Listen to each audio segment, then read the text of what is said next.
Chapter 751. In the end, the winner is still me, isn't it? Nangong Zhuzhan.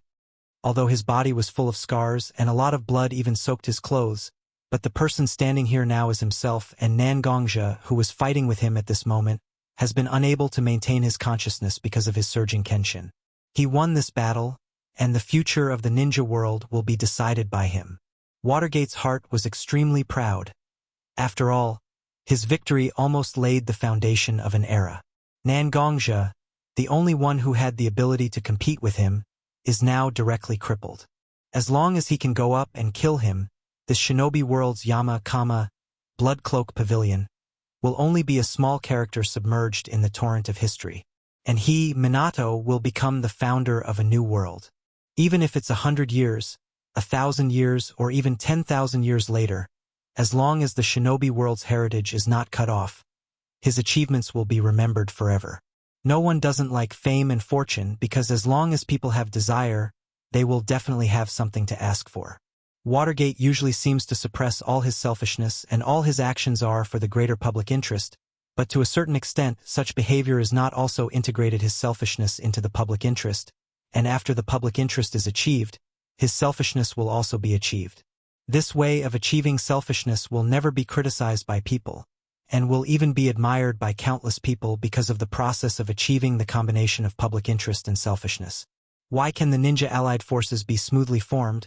One is naturally because of the external factors of Uchiha Obito's futile attempt to resurrect the Jubi and pull the entire ninja world into the virtual world, and the other is also because Watergate, who is in the enemy camp but is respected by countless people, took the lead and even voluntarily gave up part of the interests of Woodleaf Village to unify everyone. In the previous battle, it is not difficult to find that most of the subordinate teams of the Ninja Allied Forces are managed by Woodleaf ninjas, and almost all the orders issued by the Ninja Allied Forces headquarters are issued with the support of Watergate. It seems that the highest commander of the Ninja Allied Forces is the fourth Raikage, but Watergate has become a huge force standing behind the Ninja Allied Forces and controlling everyone. At this moment, the expression on Watergate's face is relatively calm, but in Watergate's eyes are filled with an extremely arrogant and sharp emotion. Taking out a flying thunder god kunai from his ninja tool bag, Watergate slowly walked in the direction of Nangongzhe. At this moment, the expression on Nangongzhe's face is still very uncertain, and it is constantly changing obviously. He has not yet escaped from the mental chaos. Watergate looked at the chaotic Nangongzhe, and his eyes flashed with a trace of fierceness, and he clamped the flying thunder god kunai in his hand on Nangongzhe's neck. The sharp kunai was tightly attached to the skin on Nangongzhe's neck, and a bloodstain instantly appeared on Nangongzhe's neck. A drop of blood condensed from the bloodstain on Nangongzhe's neck and fell to the ground along the edge of the kunai. The scarlet blood droplets fell to the ground and bloomed into a beautiful blood flower.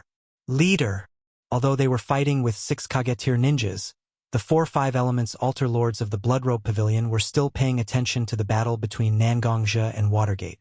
Originally, when Nangongzhe used the Heavenly Dipper Sword formation to directly trap Watergate, everyone in the Bloodrobe Pavilion was very excited, but the situation on the battlefield changed rapidly. Suddenly, Nangongzhe's powerful sword formation was directly broken by Watergate, and they didn't know why they fell into chaos. Now, they couldn't even react to the kunai on their necks, so how could they not feel anxious in such a situation? Before Nangongzhe, although the Bloodrobe Pavilion couldn't be said to be weak, but as a hidden force, the resources they could obtain were limited, and their influence on the ninja world was almost non-existent. After Nangongzhe became the leader, he worked hard to develop the Bloodrobe Pavilion. Originally, the Bloodrobe Pavilion could only hide in a corner of the ninja world, but in just a few years, it directly turned into a powerful force second only to the 5 major ninja villages in the ninja world. Many small countries were also infiltrated by the Bloodrobe Pavilion and became their subordinate forces. The scope of their influence continued to increase, and their influence on the ninja world continued to increase. The medical centers under Aoki Altar were opened almost all over the ninja world. While treating ordinary people and spreading the reputation of the Bloodrobe Pavilion, they also searched for people with talent to join the Bloodrobe Pavilion on a large scale, providing fresh blood for the Bloodrobe Pavilion. The investigation organization of Azure Water Altar was also spread out in a large area, becoming the eyes and ears of the Bloodrobe Pavilion. The Thick Earth Altar and Scarlet Flame Altar also received a lot of tasks in the ninja world, accumulating a lot of wealth for the development of the Bloodrobe Pavilion. The Sharp Gold Altar guarded the headquarters of the Bloodrobe Pavilion under the leadership of Mashiro and constantly cultivated new forces. It seems that the Bloodrobe Pavilion has been established, but as the Lords of the Five Elements Altar, second only to Nangongja, Aoki, Thick Earth, Azure Water, and Scarlet Flame knew better than anyone that the current Bloodrobe Pavilion was still far from enough. The system has just been formed, and there must be a lot of loopholes in it, and people's hearts are unpredictable. When the Bloodrobe Pavilion is expanding, there will definitely be various internal problems. Some problems can be solved by the Lords of the Five Elements Altar, but some problems are far from enough. Once something happens to Nangongja in this battle, the four Lords of the Five Elements Altar will not compete with each other for the position of the head. They will elect Mashiro, who has been vigorously cultivated by Nangongja, to take the position. Just the fact that Mashiro's strength is not enough to change the minds of the people in the Bloodrobe Pavilion. When the big and small forces in the ninja world saw that the top powerhouses of the Bloodrobe Pavilion no longer exist, they naturally couldn't suppress the desire in their hearts and began to attack the Bloodrobe Pavilion. The more powerful the force, the more ambitious people there will be. If Nangongja can be in power for 10 or even 20 years and completely perfect the system of the Bloodrobe Pavilion, it will naturally be fine. But the current Bloodrobe Pavilion can't do without Nangongja. This battle can be lost directly, but Nangongja must not have any problems as the head of the Bloodrobe Pavilion. Otherwise, the Bloodrobe Pavilion will have no way to survive and can only become a vassal of others. Chapter 752. No matter what, no matter how much sacrifice we have to make, we must rescue Chief Nangongja. Otherwise, the blood-robed pavilion will be in danger. Whether it was the Five Elements Altar Lords or the ordinary disciples of the blood-robed pavilion, they all had the same thought in their minds. They must rescue Nangongja, the man who had led the blood-robed pavilion to become stronger. Winning this battle was naturally a cause for celebration. Even if they had suffered a defeat, the Blood Garment Pavilion would still become stronger under the leadership of Nangongja, who had great talent and vision. However, if Nangongja, the leader of the resurgence of the Blood Garment Pavilion, fell here, the Blood Garment Pavilion would never be able to rise again. The 4-5 elemental altar lords directly charged towards Nangongja without caring about the consequences of their actions. They forced away the 6 shadow rank experts who were fighting against them to retreat. The 6 Kaga-level experts used their respective ninjutsu to constantly attack the 4-5 elements altar lords who had their backs facing them. However, no matter how much damage they suffered, the 4-5 elements altar lords still rushed toward Nangongja. Countless ordinary blood-robed pavilion disciples on the battlefield also shook off the ninjas who were fighting them at all costs and rushed toward Nangongja. They knew that their strength might not be enough, but they could still help Nangongja block the attack of the 4th Hokage, Bo-Fong Watergate. The reason they rushed forward was not to fight anyone, but to help Nangongja block the attack, so that this person who brought hope to the blood-robed pavilion could continue to live and become the hope of the blood-robed pavilion. Looking at the blood-robed pavilion disciples rushing toward them, Bo-Fong Watergate's eyes involuntarily flashed with a hint of emotion. What kind of magic did Nangongja have that could make so many people in the blood-robed pavilion want to save him even at the cost of their own lives? If one day he was in a different situation, and someone put a knife on his neck, how many people in Konoha would rush to him regardless of life and death to fight for a chance of survival? To be honest, Watergate could only count them with one hand. After all, the Wood Leaf Village was not his private force. There were large and small families in the Wood Leaf Village, and there were also elders who competed for power. For these families and elders, he was just a force to protect the ninja village, but it was not a necessary force. Even if he died for any reason, there would be someone to replace him. He was not irreplaceable, so naturally, there would not be so many people who would risk their lives for him. Headmaster Nangong, you can go in peace. Even I am a little envious of the current you. Looking at Nangongja, who was held by the flying thunder god Kanai on his neck, Watergate said with a bit of envy, but it was precisely because of this that Watergate was more determined to kill Nangongja. The blood-robed pavilion with Nangong's existence was like a house with a main beam. No matter how the outside world blows, as long as the main beam is still there, the house will not collapse easily. With such an unknown and uncontrollable blood-robed pavilion in the ninja world, it was very unfavorable for Watergate's plan. Therefore, Watergate could only do his best to eliminate Nangongja, the pillar of the blood-robed pavilion, to pave the way for his plan. After Watergate made a decision in his heart, he did not hesitate at all. He directly used the Flying Thunder God Kunai to leave a deep wound on Nangongja's neck. The wound was not very deep, but it directly cut the artery on Nangongja's neck.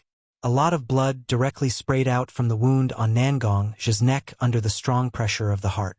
Watergate, who was very close to Nangongja, was also splashed by the blood spurting out from Nangongja's neck, but Watergate still didn't dodge and let the blood sprinkle on his body. It was not difficult to see from Watergate's eyes that he actually enjoyed the feeling of being splashed by Nangongja's blood. Chair-Sama, how could? Revenge for Chair-Sama. Revenge.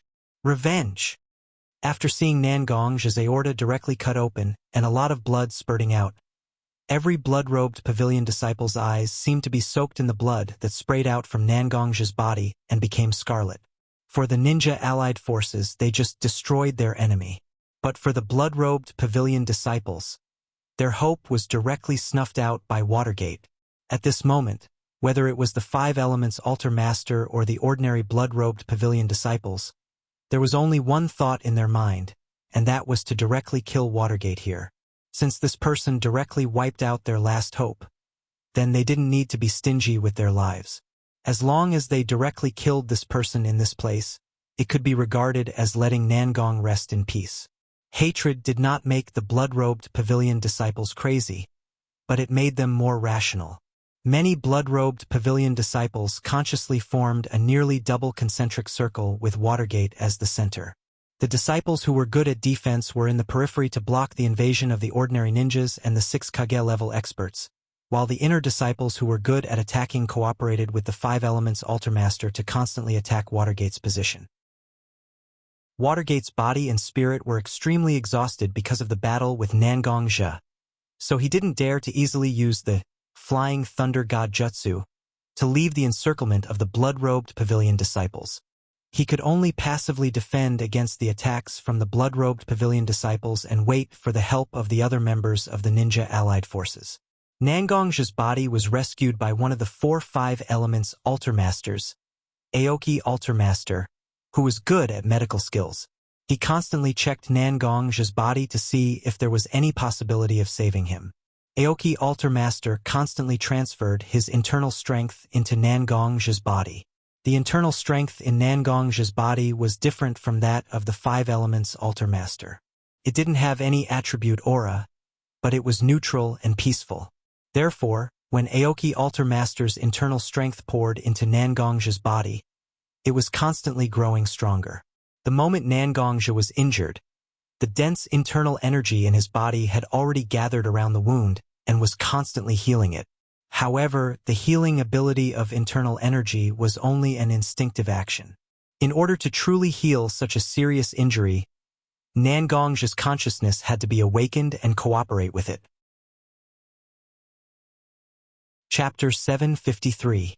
After checking that Nangongja's body still had a glimmer of vitality, as long as he could activate Nangongja's consciousness, he would be able to make Nangongja cooperate with him to heal his injuries. Aoki also immediately used the secret sound transmission method to inform Ho-Tu, who was in charge of the defensive formation, and Akame and Bishui, who were in charge of the offensive formation.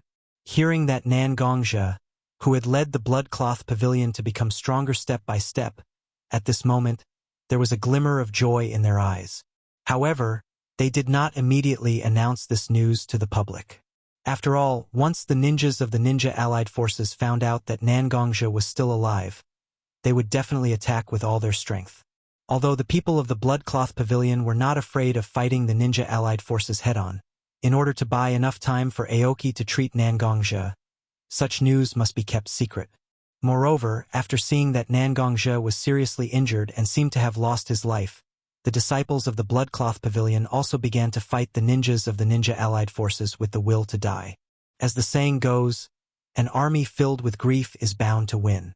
The current disciples of the Bloodcloak Pavilion were undoubtedly such a group of soldiers. The future hope of their branch was abruptly cut off by the ninjas of the Ninja Allied Forces. Now, the disciples of the Bloodcloak Pavilion were like crazy beasts, wanting to kill all the ninjas of the Ninja Allied Forces. Eating their flesh and drinking their blood could not relieve the hatred in their hearts.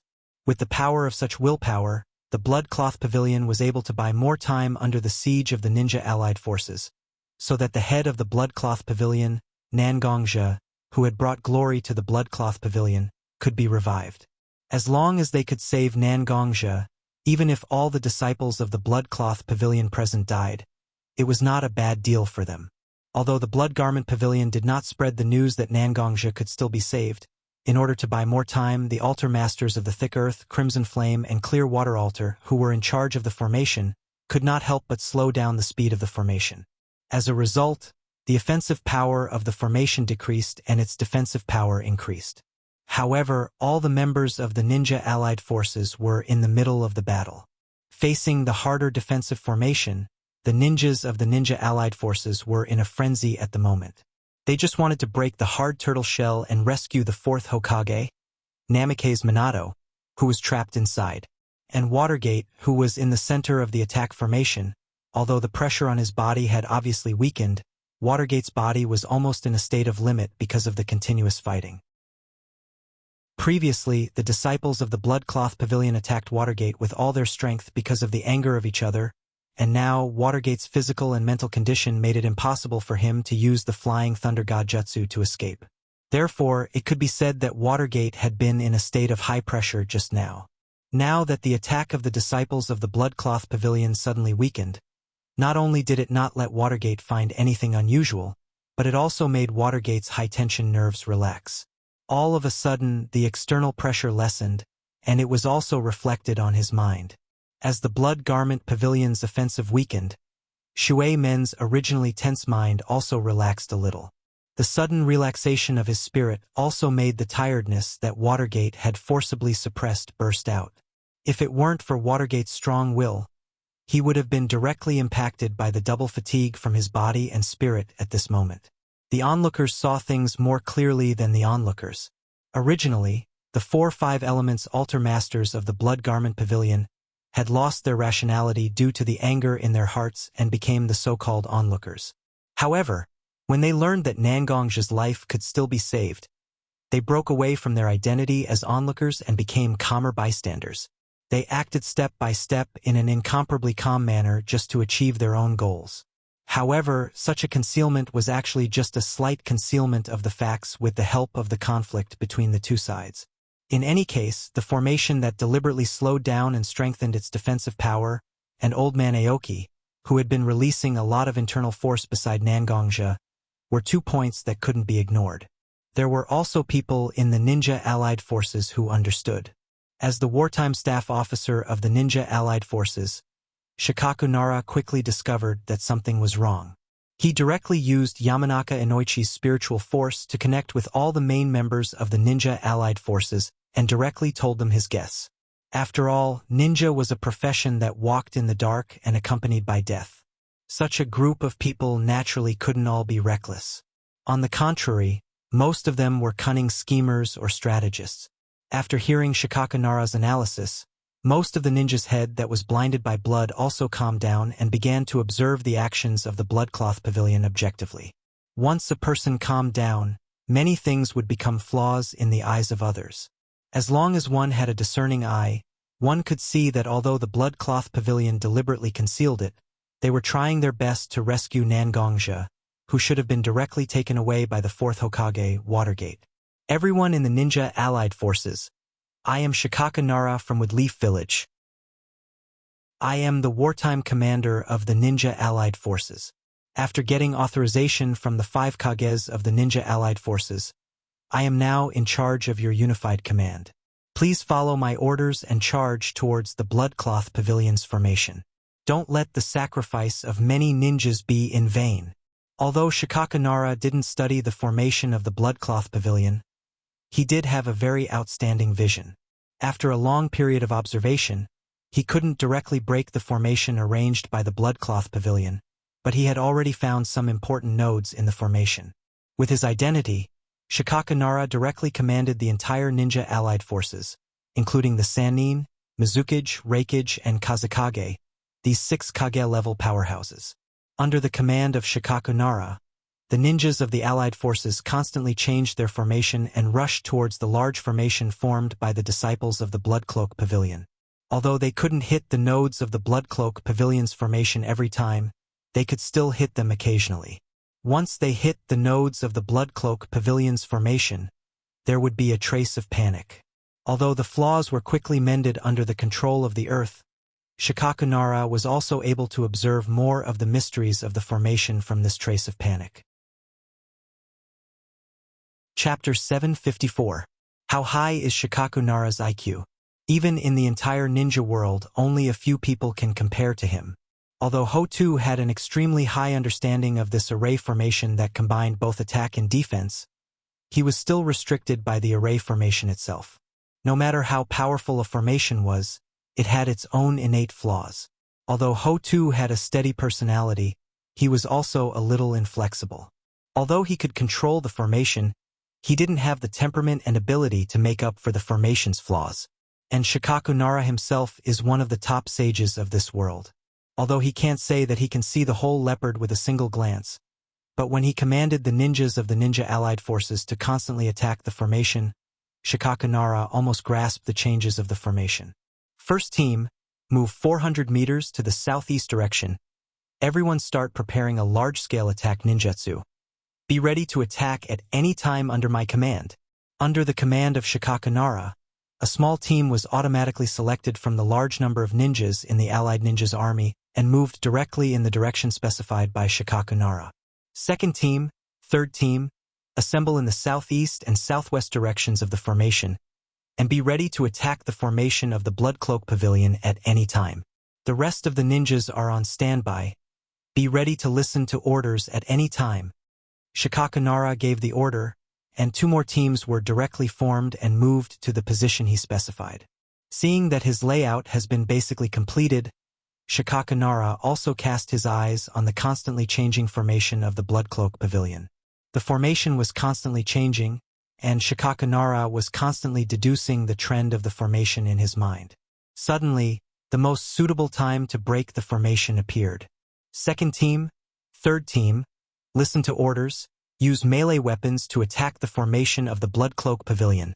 Seeing the ninjas of the allied ninjas army suddenly charging, Ho-Tu's heart trembled slightly. Others may not know, but as the person in charge of the defensive formation, Ho-Tu naturally knows that the formation is in a dangerous moment where the previous formation is automatically changing to the next one. And the allied ninjas army was able to directly attack the defensive formation at the right time. It seems that they have found the flaw in the formation. Although Ho-Tu doesn't have the ability and heart to make up for the flaws in the formation, his understanding of the formation has reached a peak. Since the formation has no defensive ability, Ho-Tu will naturally transfer his strength from other positions to defend the weak points of the formation. He took the bait. Looking at the changes in the formation of the Bloodcloak Pavilion, Shikaka Nara also understood the purpose of Ho-Tu's actions at this moment. And Shikaka Nara was waiting for such an opportunity. This is the key to break the formation of the formation. First team, everyone start to launch ninjutsu towards your right front. Fully cover the area. The order was immediately transmitted to the minds of the ninjas of the allied ninjas under the blessing of Yamanaka Inoichi's mysterious spiritual secret jutsu. After hearing Shikaka Nara's order, the first team, who had been preparing for a long time, immediately began to launch ninjutsu. Flames rushed left and right in the air. The earth was constantly undulating and trembling. The air condensed into sharp blades, water rushed everywhere, and thunder and lightning spread everywhere. The ninjutsu of 5 attributes were directly displayed by many ninjas, and the 5 attributes of ninjutsu didn't hinder each other, and they even cooperated with each other to increase the power of ninjutsu. Powerful attacks directly rushed towards the formation of the Bloodcloak Pavilion. In the face of a large-scale ninjutsu attack, the disciples of the Blood Cloak Pavilion couldn't move freely because of the limited attack range and the restriction of the formation, so there were a large number of casualties. More importantly, the forces that Ho-Tu transferred to surround the node were intercepted by the allied ninjas' ninjutsu attack. Through observing the changes in the formation, Shikaka Nara gradually figured out what kind of character Ho-Tu, as the leader of the defense formation, has. He was steady, but he wasn't flexible enough to understand the pros and cons of the situation. When he launched an attack on the node in the defense formation, in order to prevent himself from destroying the entire formation, Ho-Tu, as the leader of the formation, will naturally transfer a certain amount of power to protect this node. In order to prevent himself from using this power to attack other parts of the formation, Ho-Tu will definitely transfer a lot of power to the passage that doesn't affect other parts of the formation. According to Kuroto's observation, the closest path that doesn't affect other parts of the army is actually the one he sent at the beginning.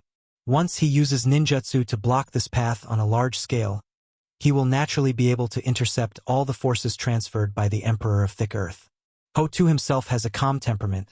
When judging the actions of others, he naturally doesn't make wild guesses, but directly judges the actions of others with his own formal logic. If Ho-Tu is Shikaka Nara after attacking the node, he will definitely look for a weaker-looking part of the formation to attack so that he can cause the greatest effect with the least loss. Therefore, Ho-Tu also gathered a part of his power at the weakest part of the formation at this moment. As long as Shikaka Nara comes to attack this weak part, it will directly break, forming a formation that is similar to a cloth bag, encircling the attacking ninjas of the allied forces and annihilating them. But as an excellent chess player, Shikaka Nara has long been accustomed to figuring out the thoughts of the opponent and setting his own trap one step or two or even dozens of steps in advance. Although Shikaka Nara's personal strength isn't the strongest in the Woodleaf Village, there are very few people who can surpass him in intelligence. What Ho-Tu can think of, Shikaka Nara can naturally think of, and what Ho-Tu can't think of, Shikaka Nara can still think of. So now, the last force left by Shikaka Nara is not to attack the so-called weak point in the formation, but to directly attack the node that he originally attacked. The art of war, the way of deception. What is false is true, what is true is false. Attack when the enemy is unprepared. Catch them off guard. The combination of false and true, the combination of deception and righteousness, the combination of the two can win the battle and win the war. Shikaka Nara looked at the changes in the battlefield. His eyes were full of wisdom. At this moment, Shikaka Nara is no longer a ninja, but a master of the art of war. Chapter 755.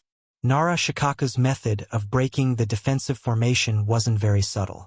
It was just based on observing the changes in the formation and his understanding of Ho-Tu to a certain extent. He was able to reasonably guess the opponent's next move, and then predict the enemy's move, and even use the opponent's reaction to gain an advantage for himself. This kind of operation wasn't a shocking trick. It could only be said to pay attention to details and catch loopholes, but this kind of intelligence and military means is very rare in the ninja world. Nara Shikaku's amazing military talent and insight into weaknesses directly brought a great advantage to the ninja allied forces. A large number of ninjas rushed into the defensive formation organized by the Blood Cloak Pavilion. The node of the formation was broken in an instant, and naturally it also directly tore a hole in the defensive formation. A large number of ninjas directly entered through such a gap. Losing the advantage of the formation, the disciples of the Blood Cloak Pavilion could only directly rush up and fight with the ninjas of the ninja allied forces. Without the support of the formation, in order to defend against the attack of the ninja allied forces, the disciples of the Blood Cloak Pavilion were not afraid of death at this moment. The number of casualties of the Blood Cloak Pavilion disciples increased greatly. This made Ho-Tu, who was in charge of the formation, feel very nervous. After all, the mistake of the formation was his own failure. Because of his mistake, the disciples of the Blood Cloak Pavilion suffered such heavy casualties, and it is very likely that because of his mistake in command, the treatment of the leader will be hindered. At that time, not only will he be sorry for the disciples of the Blood Cloak Pavilion who died in the bloody battle against the ninja allied forces, but he will also be sorry for the thousands of internal force cultivators. It is very likely that they will miss a different future. Disciples of the Thick Earth Altar. Since he made a mistake, Ho-Tu naturally won't escape. The internal strength in Obito's body was activated to the extreme, and the internal strength with some earth attribute was directly applied to Obito's body. It covered Obito's skin with a bit of turbid yellow luster, and it was full of a kind of immovable momentum. Ho-Tu's shout was naturally echoed by the thick earth altar's disciples. After hearing Ho-Tu's shout, countless thick earth altar's disciples also raised their heavy shields and heavy weapons high and shouted, "Let's go! Disciples of the thick earth altar are here. Deep earth altar's disciple is here. Deep earth altar's disciple is here." The disciples of the thick earth altar roared at the same time. One person's roar might not be that frightening, but when the roars of several hundred disciples converged together, it was like a powerful torrent filled with a powerful deterrent force. Hearing the angry roars of the deep earth altar's disciples, Ho-Tu's eyes flashed with determination. He raised the heavy gauntlet in his hand and said to everyone, "I, Ho-Tu, as the commander responsible for commanding the defensive formation, let the enemy break through the formation because of my own incompetence. This is my fault. I should die now to atone for my sins, but the situation is urgent. Now the ninja allied forces are constantly attacking us. In order to protect the future of our Bloodcloth Pavilion, I ask the disciples to fight with me against the ninja allied forces and fight for the future of our Bloodcloth Pavilion." What was the vitality of the Bloodrobe Pavilion? For the ninjas who were not disciples of the Bloodcloth Pavilion, it may be a bit difficult to understand, but the disciples of the Bloodcloth Pavilion knew better than anyone what the future of the Bloodcloth Pavilion was. The future of the Blood Garment Pavilion depended on the Blood Garment Pavilion's chief, Nangongzhe, who was lying in Greenwood Altar Master's arms. Hoo-hoo! Hoo-hoo! The disciples of the thick earth altar shouted without any special meaning. In the beginning, the disciples of the thick earth altar didn't shout in unison. However, as they continued to shout, their shouts gradually became uniform. At the same time, the disciples of the thick earth altar gradually formed a formation. Although this formation was not as unpredictable and magnificent as the previous formation formed by the disciples of the Bloodcloth Pavilion, it was full of a sharp aura. At this moment, the disciples of the thick earth altar had linked their internal strength together through this formation. They were no longer scattered individuals, but had become a complete whole. Shikakanara could barely find the flaws in the constantly changing formation through observation and probing, and then the ninjas of the ninja allied forces would find an opportunity to directly break the formation. However, in the face of no change, and all the members who formed the formation had become a part of the formation, it was no longer unpredictable but motionless like a mountain. There were no shortcuts. The formation was like a river or a lake. It was aggressive and powerful, but its unpredictability had also become the biggest shortcoming of the formation. The changes represented the strength and weakness of the formation. When the formation was strong, there was no doubt that as long as the enemy was not stronger than the formation, then the formation would naturally have no flaws.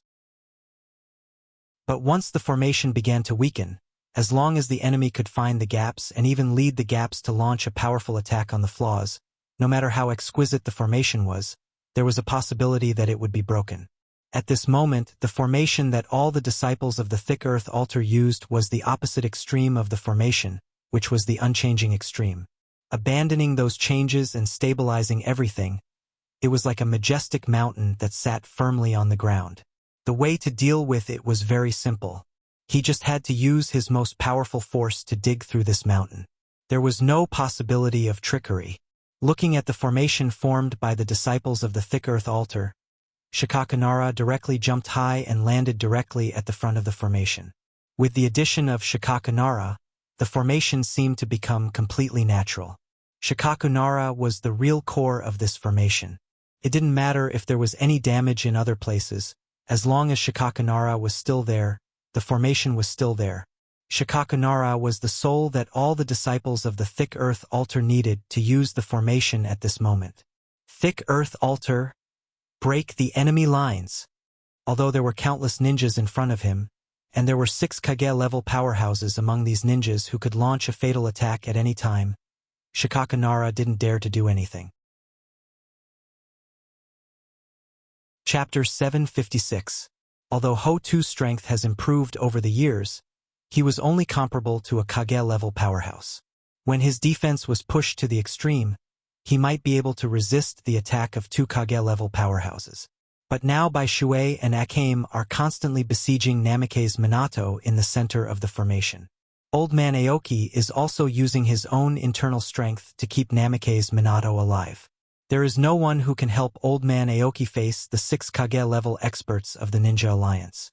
In other words, to a certain extent, at this moment, Thick Earth was actually leading hundreds of disciples of the Thick Earth altar to try to delay the attack of the Allied forces with their own lives, so as to buy enough time for the battle between Bai Shui and Namake's Minato, and for Old Man Aoki to save Nangongja. Everyone with the Thick Earth altar directly rushed into the camp of the Ninja Allied forces like a sharp and heavy awl. For a while, they were in the limelight, and it was difficult for them to resist. In the center of the battlefield, although Bai Shui and Akame were attacking Watergate with many ninjas of Bloodcloak Pavilion, they also noticed what was happening outside the formation at this moment. Although it looked like Thick Earth was leading the Thick Earth altar's disciples to charge left and right in the enemy's camp, Bai Shui and Qi Yen had some understanding of this formation. Ho-Tu breaking formation was a formation that connected all the disciples of Ho-Tu altar, allowing the disciples of Ho-Tu altar to gather their internal energy and exert an extremely powerful force. But in fact, this formation was more focused on defense than offense. Now, in order to attract the attention of the Ninja Allied forces, Ho-Tu turned a defensive formation into an offensive formation. Hundreds of disciples of Ho-Tu altar and Ho-Tu himself directly condensed together from a thick shield into a sharp knife. A knife was a lethal weapon. If it was used well, it would naturally be invincible, but if it wasn't used well, it would also have the possibility of hurting others and oneself. Because of their own cultivation method, the disciples of Ho-Tu altar didn't have the advantage in attack. At this moment, they were constantly overdrawing their physical strength and internal energy. Even if this battle could really be stopped, the disciples of Ho-Tu altar who participated in the formation would more or less have internal injuries. It was very likely that most of them wouldn't be able to make any progress in their lives. After understanding the danger of the battlefield, Akame and Bai Shui looked at each other, and after confirming each other's thoughts, they directly took out their great sword and long whip and rushed out from the core of the formation. Seeing Akame and Bai Shui coming out, the center of the formation also began to change.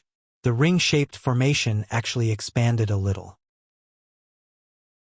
Then, a large number of disciples from the Jadewater altar and the Blood-Robed Pavilion stepped out from the center of the formation and followed behind Jadewater and Qi Yen, forming a rhombus-shaped formation.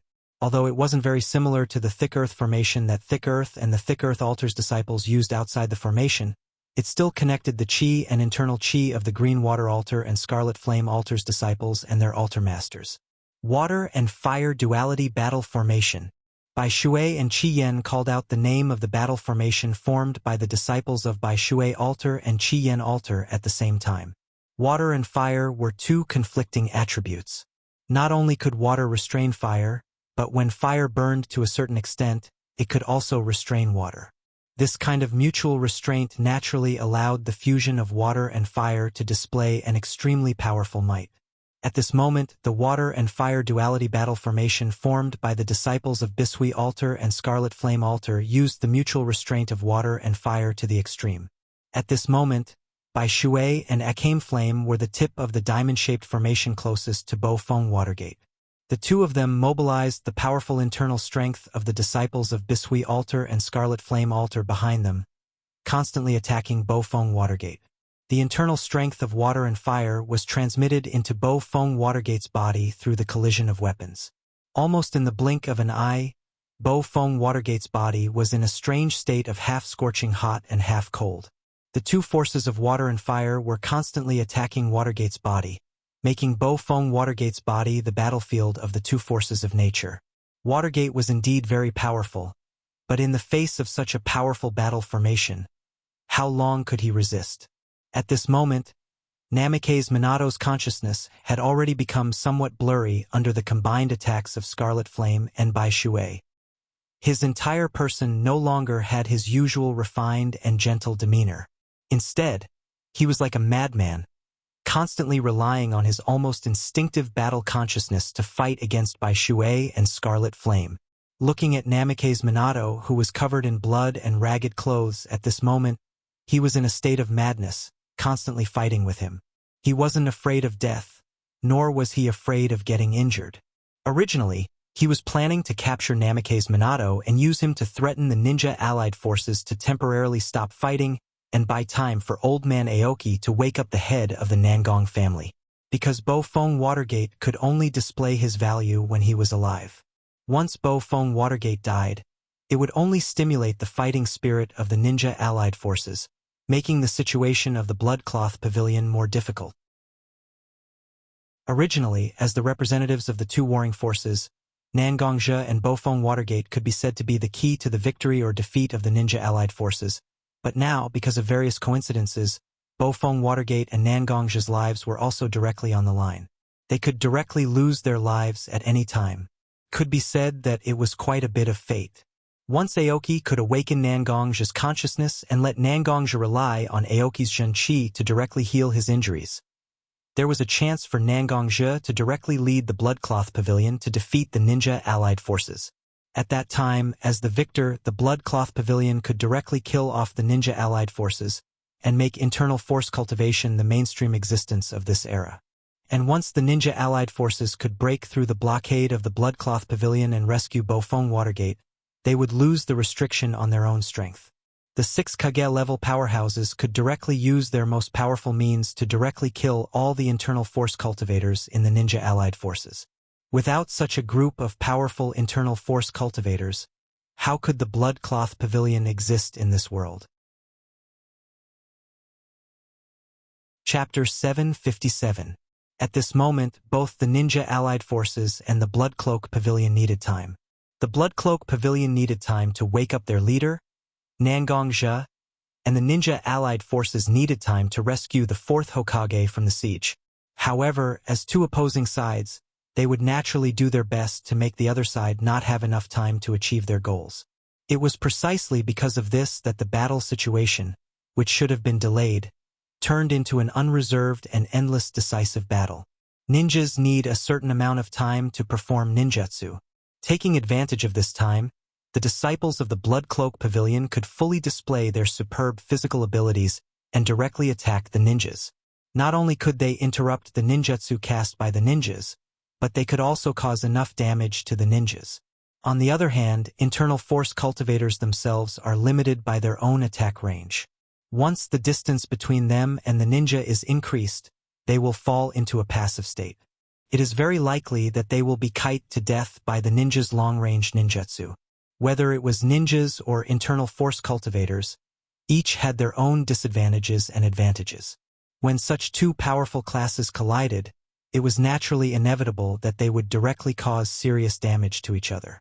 The ninja allied forces and the Bloodcloak Pavilion began to suffer a large number of casualties at this moment. In a canyon near the battlefield in the Land of Lightning, two figures were confronting each other at this moment. One of them had short blonde hair, the other had medium-length black hair, one had a face full of emotions, and the other looked quite cold. The two of them looked at each other at this moment. There was no burning light in their eyes as if they were mortal enemies. Instead, there was a bit of persistence in their eyes, persistence in their ideals, persistence in their beliefs, and persistence in their ninja path. Sasuke, do you really want to stick to such a path that is almost like an evil spirit? Looking at Uchiha Sasuke with medium-length black hair standing opposite him, Uzumaki Naruto's eyes were full of complex emotions. In fact, Naruto admired Sasuke's courage to embark on such a path of turning himself into an evil spirit and then bringing change to the ninja world. However, even just thinking about such a path was enough to understand the hardships and difficulties in it. As a close friend of Uchiha Sasuke, Naruto really didn't want his friend to embark on such a path. Taking a deep look at Uzumaki Naruto, who still didn't give up persuading him, Uchiha Sasuke's heart was actually a bit emotional. After all, the reason why Naruto fought with him at this moment was not only because he disagreed with his plan, but also because he was worried about him. Such a situation made Uchiha Sasuke's heart involuntarily moved. However, Uchiha Sasuke himself was very bad at expressing his feelings. When he saw that Naruto was so concerned about him, even if Sasuke tried his best, he couldn't say any words of thanks. He could only look at Naruto with his slightly frosty face and said to Naruto, "Naruto, no matter what, this is my own choice. Since you don't agree with it for so long, don't just persuade me with your mouth. We are all warriors. Since we are warriors, we naturally have to use the warrior's way to prove that we are right. If you want me to give up my choice, use your fist to persuade me," Sasuke said. He also threw the silver broken sword in his hand directly into the ground. Chakra surged all over his body. Apparently, he had gathered all the remaining power in his body together to prepare for the final battle with Naruto. Seeing that Sasuke had started to move, Naruto naturally wouldn't be afraid of fighting. He took a step forward, and an extremely powerful momentum appeared all over his body. The two kept brewing the power in their bodies, waiting to reach the peak of each other's battle power, and then they would have a real battle. Sasuke, Naruto. Looking at the only figure standing opposite them, Naruto and Sasuke shouted each other's names loudly, and the accumulated power in their bodies burst out instantly at this moment. Naruto's body was wrapped in scarlet bijou chakra, while Sasuke's body surface was blooming with dazzling thunder. The two figures, one red and one blue, directly collided with each other. Powerful abilities attached to Naruto and Sasuke's body surface, constantly impacting each other in the battle between Naruto and Sasuke. Naruto and Sasuke had inherited the power of 6 paths of yin and yang from 6 paths of nin. At this moment, although the power of 6 paths of yin and yang left their bodies because of the seal of Otsutsuki Kagaya, the power of 6 paths of yin and yang stayed in the bodies of Naruto and Sasuke for a period of time. The physiques of the two also changed into 2 peculiar physiques of yin and yang. The bijou chakra emitted from Naruto's body and the Raiton chakra released from Sasuke's body had each other's physique attributes at this moment. The two energies still impacted each other, but they began to merge with each other, forming a strange balance. Although Naruto and Sasuke were constantly fighting at this moment, their consciousness slowly left their bodies at this moment and came to an inexplicable space. Naruto and Sasuke were very familiar with this space. It was the space where 6 paths Sannin appeared at the beginning of the battle, but at this moment, there was no trace of 6 paths Sannin in this space. The pure white space when they met 6 paths Sannin turned into a chaotic space of black and white intertwined. "Aren't we fighting?" Looking at Naruto, who was standing beside him, Sasuke couldn't help but ask, "What's the matter?" However, Sasuke's question was not answered. Naruto just stared at the ground in front of him at this moment. There was even some pain in his eyes, which made Sasuke quite puzzled. Walking towards Naruto's side, Sasuke subconsciously put his hand on Naruto's shoulder. It seemed that he wanted to wake up Naruto and pull Naruto back from his inexplicable daze. But when Sasuke's hand touched Naruto's body, a strong and familiar will directly invaded Sasuke's body. This will had no malice, and naturally, it didn't cause the instinctive defense of 6 Tomo Rinnegan and directly invaded Sasuke's body. Chapter 758. This strong will didn't come from a stranger's will, but from Naruto's will, which Sasuke himself was very familiar with. Although the two chose different paths, they still have trust in each other beyond ordinary people. So Sasuke instinctively let Naruto's consciousness enter his body. When the strong will integrated into Sasuke's brain, Sasuke finally understood why Naruto passed his will into his body. What Naruto's will brought to Sasuke was nothing else but a visual sharing. Because of the visual limitation, Sasuke couldn't tell how many people were fighting in the scene he could see at the moment, but such a scale of battle had at least hundreds of people fighting each other. Blood splashed in the air, lives were taken directly, and corpses fell directly to the ground and were trampled. This was a battlefield, and this was a battlefield that Naruto and Sasuke were very familiar with. That's Yondaime Hokage. Sasuke constantly recognized the audio and video passed into his brain, and a very familiar but not so familiar figure directly entered Sasuke's cognition. The Haori with flame lines was now stained with blood and became ragged because of the fierce battle, revealing the green ninja vest inside. Although he lost one of his arms, Watergate was still tightly holding a flying thunder god in one hand and attacking around him, responding to the opponent's attacks with almost instinctive frenzied attacks. No wonder Naruto's expression became like that. It turned out that Yondaime Hokage was in such a dangerous situation, although the image transmitted to him wasn't from God's perspective, but from the crowd. Sasuke could see that everything in his line of sight at this moment was happening on the battlefield a little far away from himself and Naruto. The loss of life and the flow of blood are inevitable for a qualified ninja to face. Although Naruto, as the child of Hokage, was protected in various aspects, but there were definitely hundreds of people who died in the hands of Naruto, not to mention Sasuke.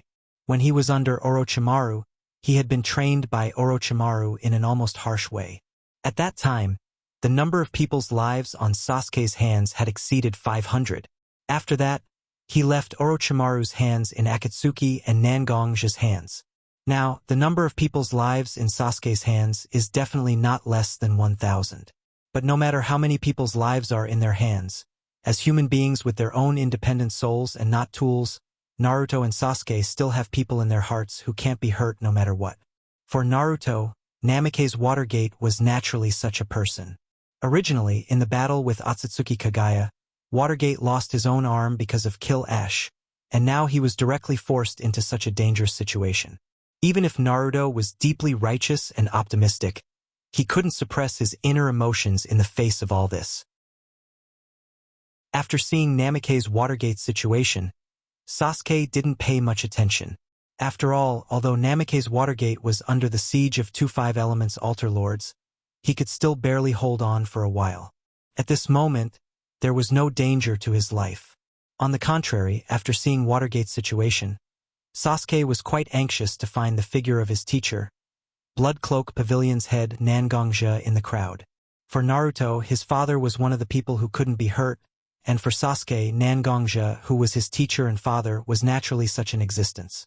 After constant searching, Sasuke finally found the figure of his teacher, Nangongja. But at this moment, Nangongja no longer had the steady and unpredictable spirit that he usually had in front of him. Instead, he fell into the arms of Aogi Altar Lord Old Man Aoki. Old Man Aoki's state was also very weak at the moment. If Sasuke's guess was right, then his teacher, Blood Cloak Pavilion's head, Nangongja, should have suffered extremely serious injuries. Old Man Aoki used his own vigorous internal strength to continuously transmit it into Nangongja's body, barely maintaining Nangongja's vitality. How is this possible? Just like how Naruto fell into great grief when he saw his father being besieged by the crowd, Uchiha Sasuke also found it very difficult to accept when he saw his powerful teacher become like this at the moment.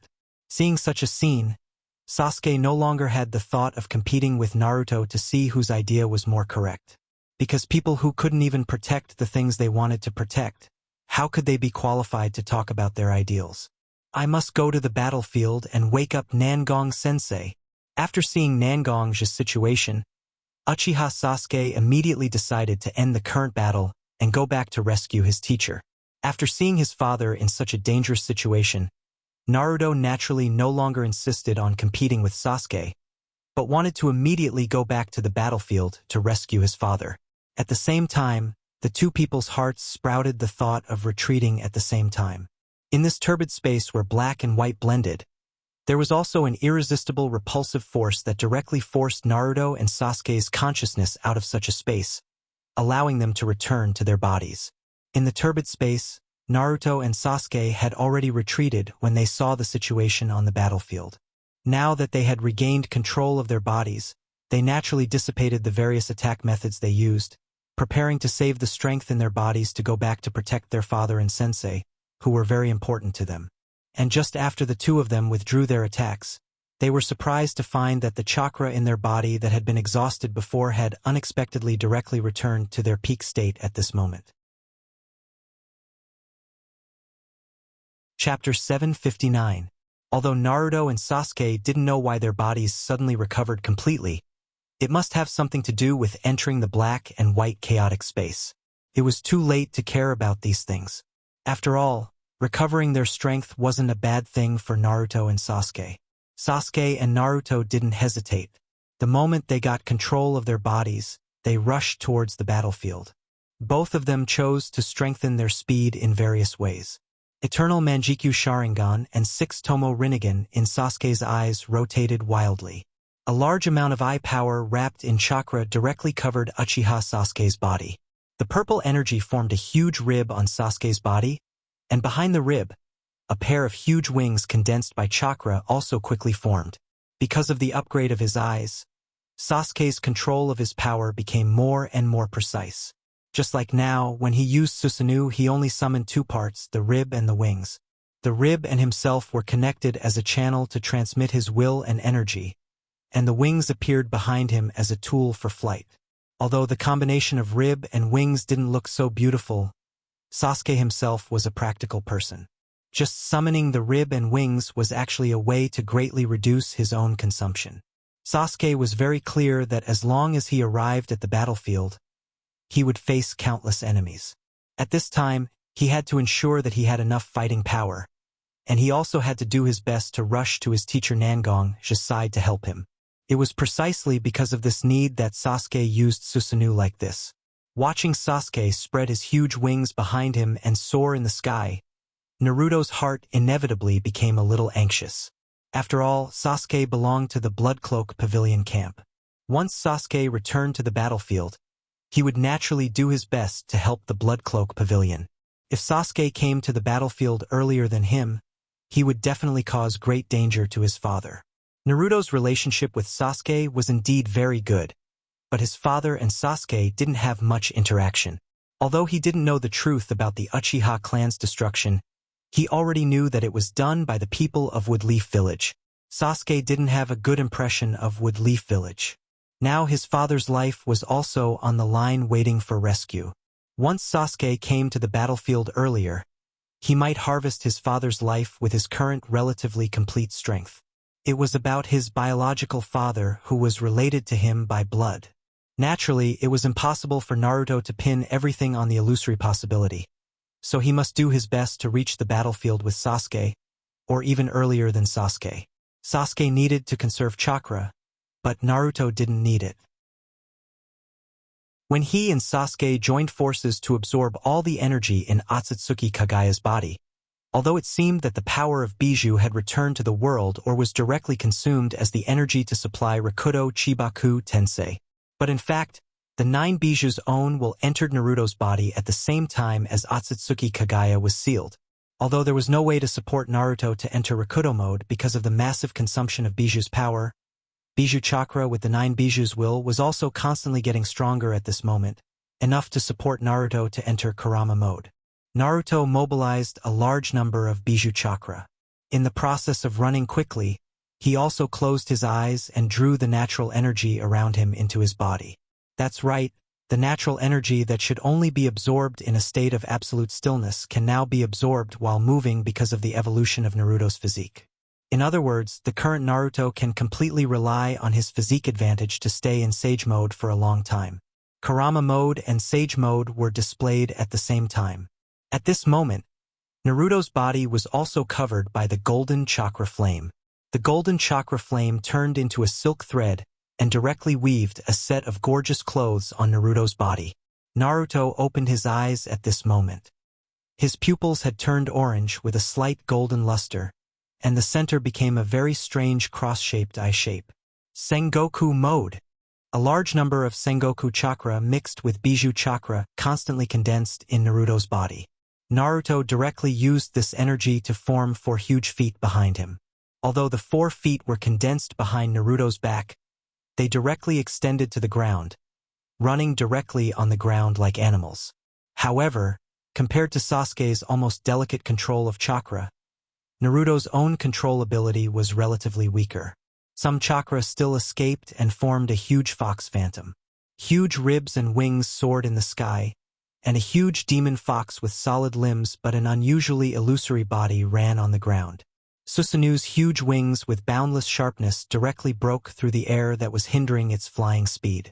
The demon fox incarnation directly relied on its 4 limbs to constantly run on the ground, and everything that was hindering its advance was directly smashed into pieces by the huge power of the demon fox incarnation. Although Naruto and Sasuke deliberately avoided the place where the two armies fought in the previous battle, after all, the battle had not been going on for a long time. Naruto and Sasuke were actually not far from the battlefield. With Naruto and Sasuke running with all their strength, the disciples of the Blood Cloak Pavilion and the ninja allied forces on the battlefield naturally saw the figures of Naruto and Sasuke. Although these two people were not very old, and were even very young compared to most people on the battlefield, but as the leader of the Blood Cloak Pavilion, the disciple of Shinobi World's Yama, and the child of Yondaime Hokage and Golden Flash, their identity, background, and personal strength were still recognized by everyone. After seeing the two people quickly approaching the battlefield, the ninja allied forces and the Blood Cloak Pavilion were also looking forward to their own geniuses to replace their fathers and continue to create a new future, so that their forces can gain an advantage in the battle. Chapter 760. Father! Sensei! When Naruto and Sasuke's eyes could see the battlefield, they began to look for the people who were very important to them. With their amazing eyesight, they quickly found Nangongja, who was lying on the ground in the arms of Old Man Aoki, and Namikaze Minato, who was in danger under the siege of the Blood Rope Pavilion and could die at any time.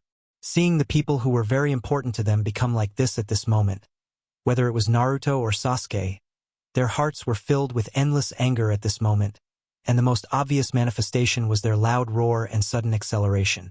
The Eternal Manjikyu Sharingan and 6 Tomo Rinnegan in Sasuke's eyes rotated at high speed, and a large amount of eye power and chakra directly emerged from Sasuke's body, directly mending the ribs and wings of Susanoo. The heavy Crow Tengu armor and 2 chakra condensed chakra directly appeared on Susanoo's body and hands. Sasuke-sama. Chief Nangong still has a glimmer of life at this moment. Old Man Aoki is trying his best to awaken Nangong's consciousness.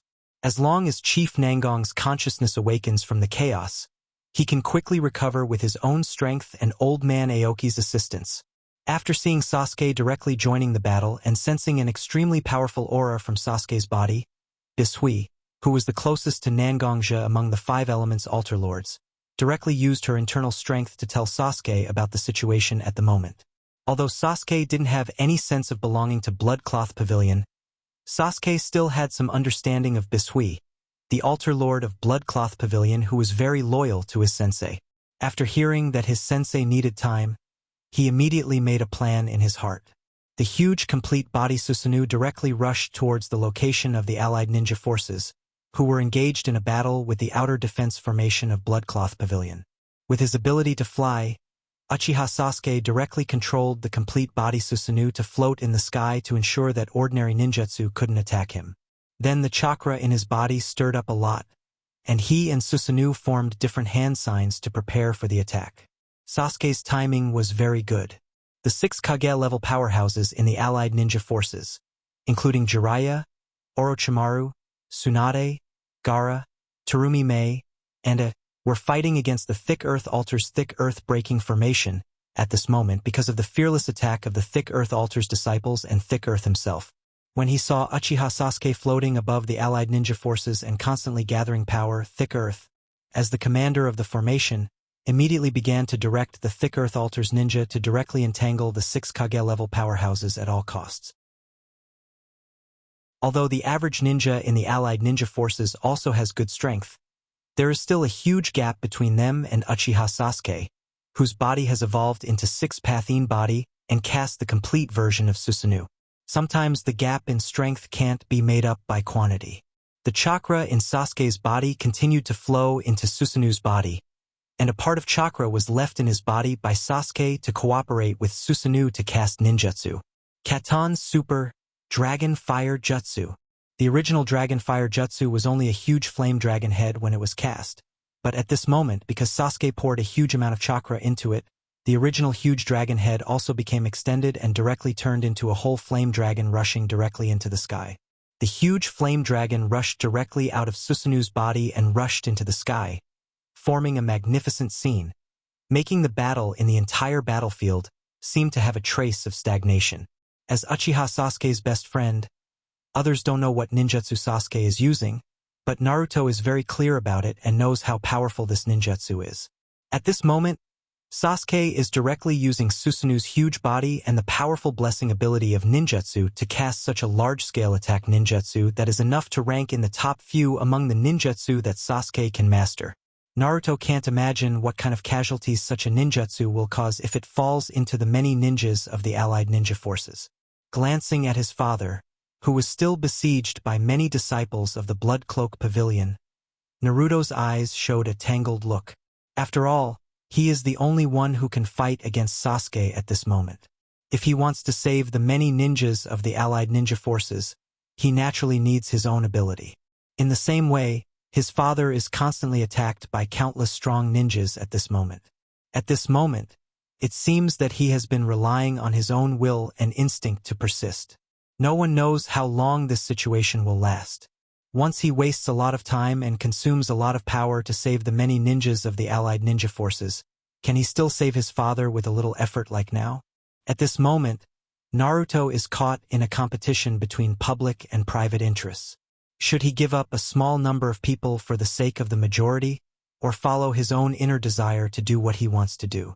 Such a question, even the wisest man in the world may not be able to give an answer, let alone a young child like Uzumaki Naruto.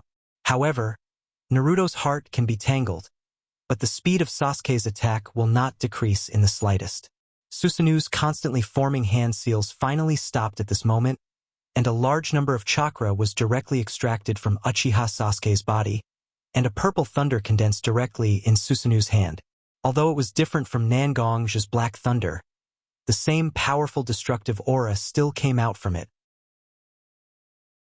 Uchiha Sasuke's face became a little pale at this moment because of the large number of chakra output, but Sasuke's eyes were particularly determined, and he didn't have any change in expression because he was about to kill hundreds of powerful ninjas. Uchiha Sasuke pursues the path of evil spirits in this world, and killing Uchiha Sasuke is no pressure at all. Divine Beast Patrol Kirin descends. Susanu, Raitun Kirin.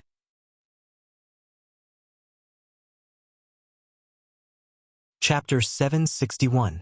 Dark clouds shrouded the sky. From time to time, rumbling sounds of thunder could be heard from within the dark clouds. Occasionally, a few rays of light would flicker within the dark clouds and emit a terrifying aura. This caused everyone to feel fear and reverence, as if the heavens were enraged. Sasuke's eyes were full of frost. It seems that even his soul and his will have been completely frozen. As long as he can achieve his goal, Sasuke can completely seal all his emotions and not let them affect him. Sasuke's own plan is to break the original order of Ninja World and establish an ideal world where everyone can restrain their evil thoughts. The establishment of such a world inevitably requires conflict with the maintainers of the old order ninja. Therefore, the elimination of a large number of ninjas is an unavoidable process for Sasuke to achieve his plan. As long as Sasuke still insists on his beliefs, then whether it is in the future or now, he must harden his heart, otherwise, it will be a stain on his will. Go! Through the connection between the purple thunder in Susanu's hand and the dark clouds in the sky, Sasuke also constantly felt the huge power brewing in the dark clouds. After feeling that such power has reached the extreme at this moment, Sasuke also directly controlled Susanu to wave the hand wrapped in purple thunder, and directed the huge power directly to the ninja coalition army on the ground.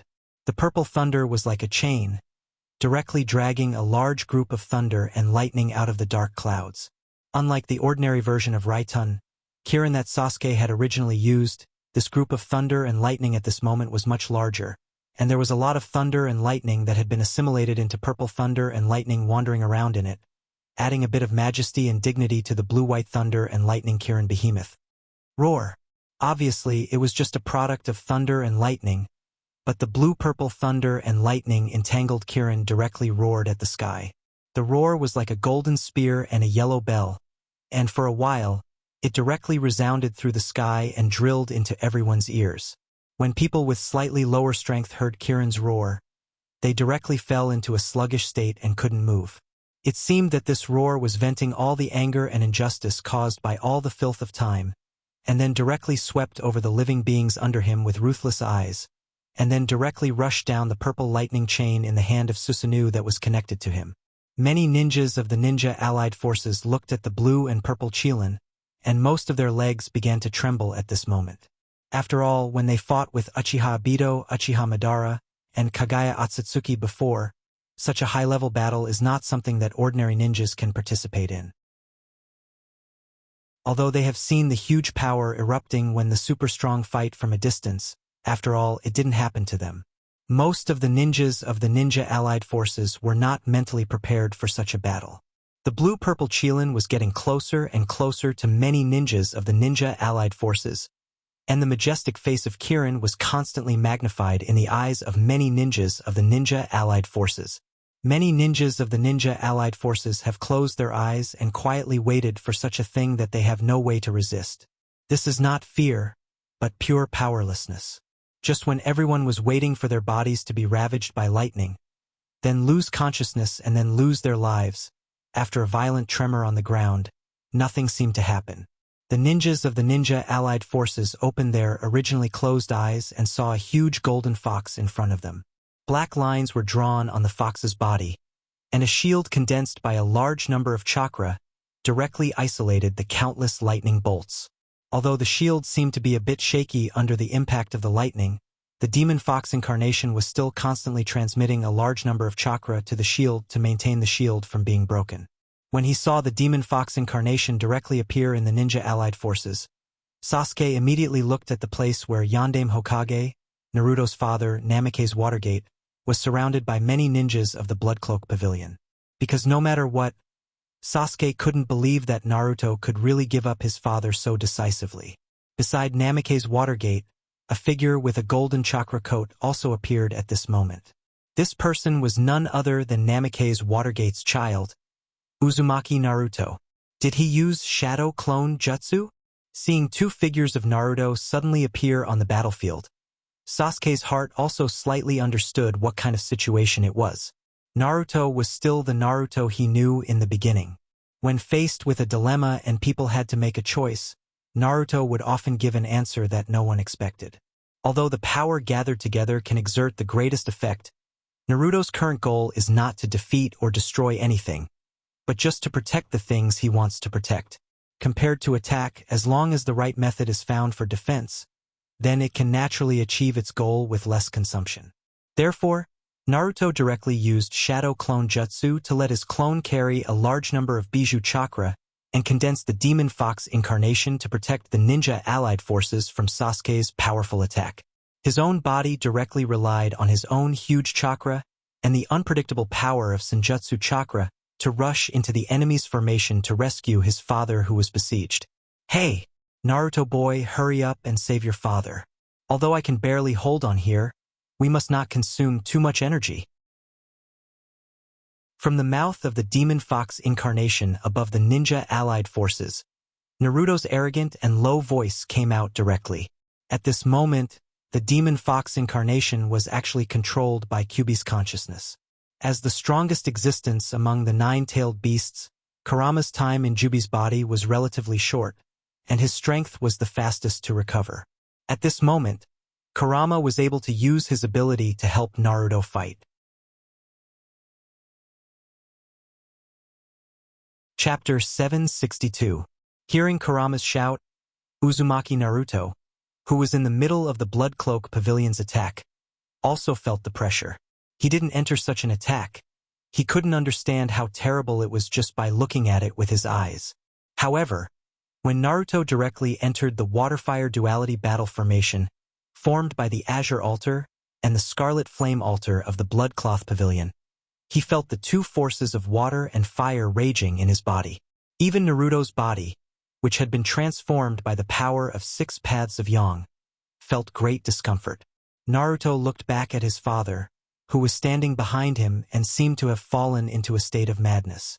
He was constantly fighting against the 2 altar lords of the Blood Cloak Pavilion, Bisui and Akaji. The 2 forces of water and fire invaded his body again and again, but he still kept attacking. Naruto's eyes flashed with a trace of admiration.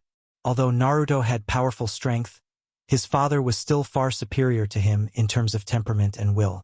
It seemed that he had to be ruthless, Now Naruto was very clear that once a large amount of water and fire energy accumulated in his body would involuntarily be entangled by the water-fire duality battle formation formed by the Azure Altar and the Scarlet Flame Altar. There was no chance for him to escape. Therefore, he must immediately use thunderous means to break the water-fire duality battle formation before he was completely trapped in it. Only in this way could he have a chance to take his father away safely. Although Naruto did not have much tailed beast chakra in his body at the moment, the amount of chakra in his body was extremely large. A large number of chakra gathered in his palm under the control of Naruto. His body tensed up. It was obvious that he was going to rely on his physical strength to fight the Azure Altar and the Scarlet Flame Altar of the Bloodcloth Pavilion directly. Immortal Art, Frog Gauntlet. Although Frog Gauntlet was only a sea-level ninjutsu, its power and range of application far exceeded the limit of ordinary sea-level ninjutsu. When Naruto instilled a large amount of chakra in his palm, the power of Frog Gauntlet skyrocketed. Naruto's Sage Mode and Bijou Mode superimposed together to form a X-shaped eye. Although it's not as good as the Byakugan and Sharingan, which are Kekkei Genkai from the bloodline, its ability to capture the dynamic world and its perception is far beyond ordinary eyes. Soon, with the help of his dynamic vision, Naruto had basically figured out the operation mode of the water-fire duality battle formation. As a battle formation, the water-fire duality battle formation itself was not that complicated. After all, the power of hundreds of internal force practitioners was gathered in one body. Such an existence did not need to use so many methods to confuse the opponent.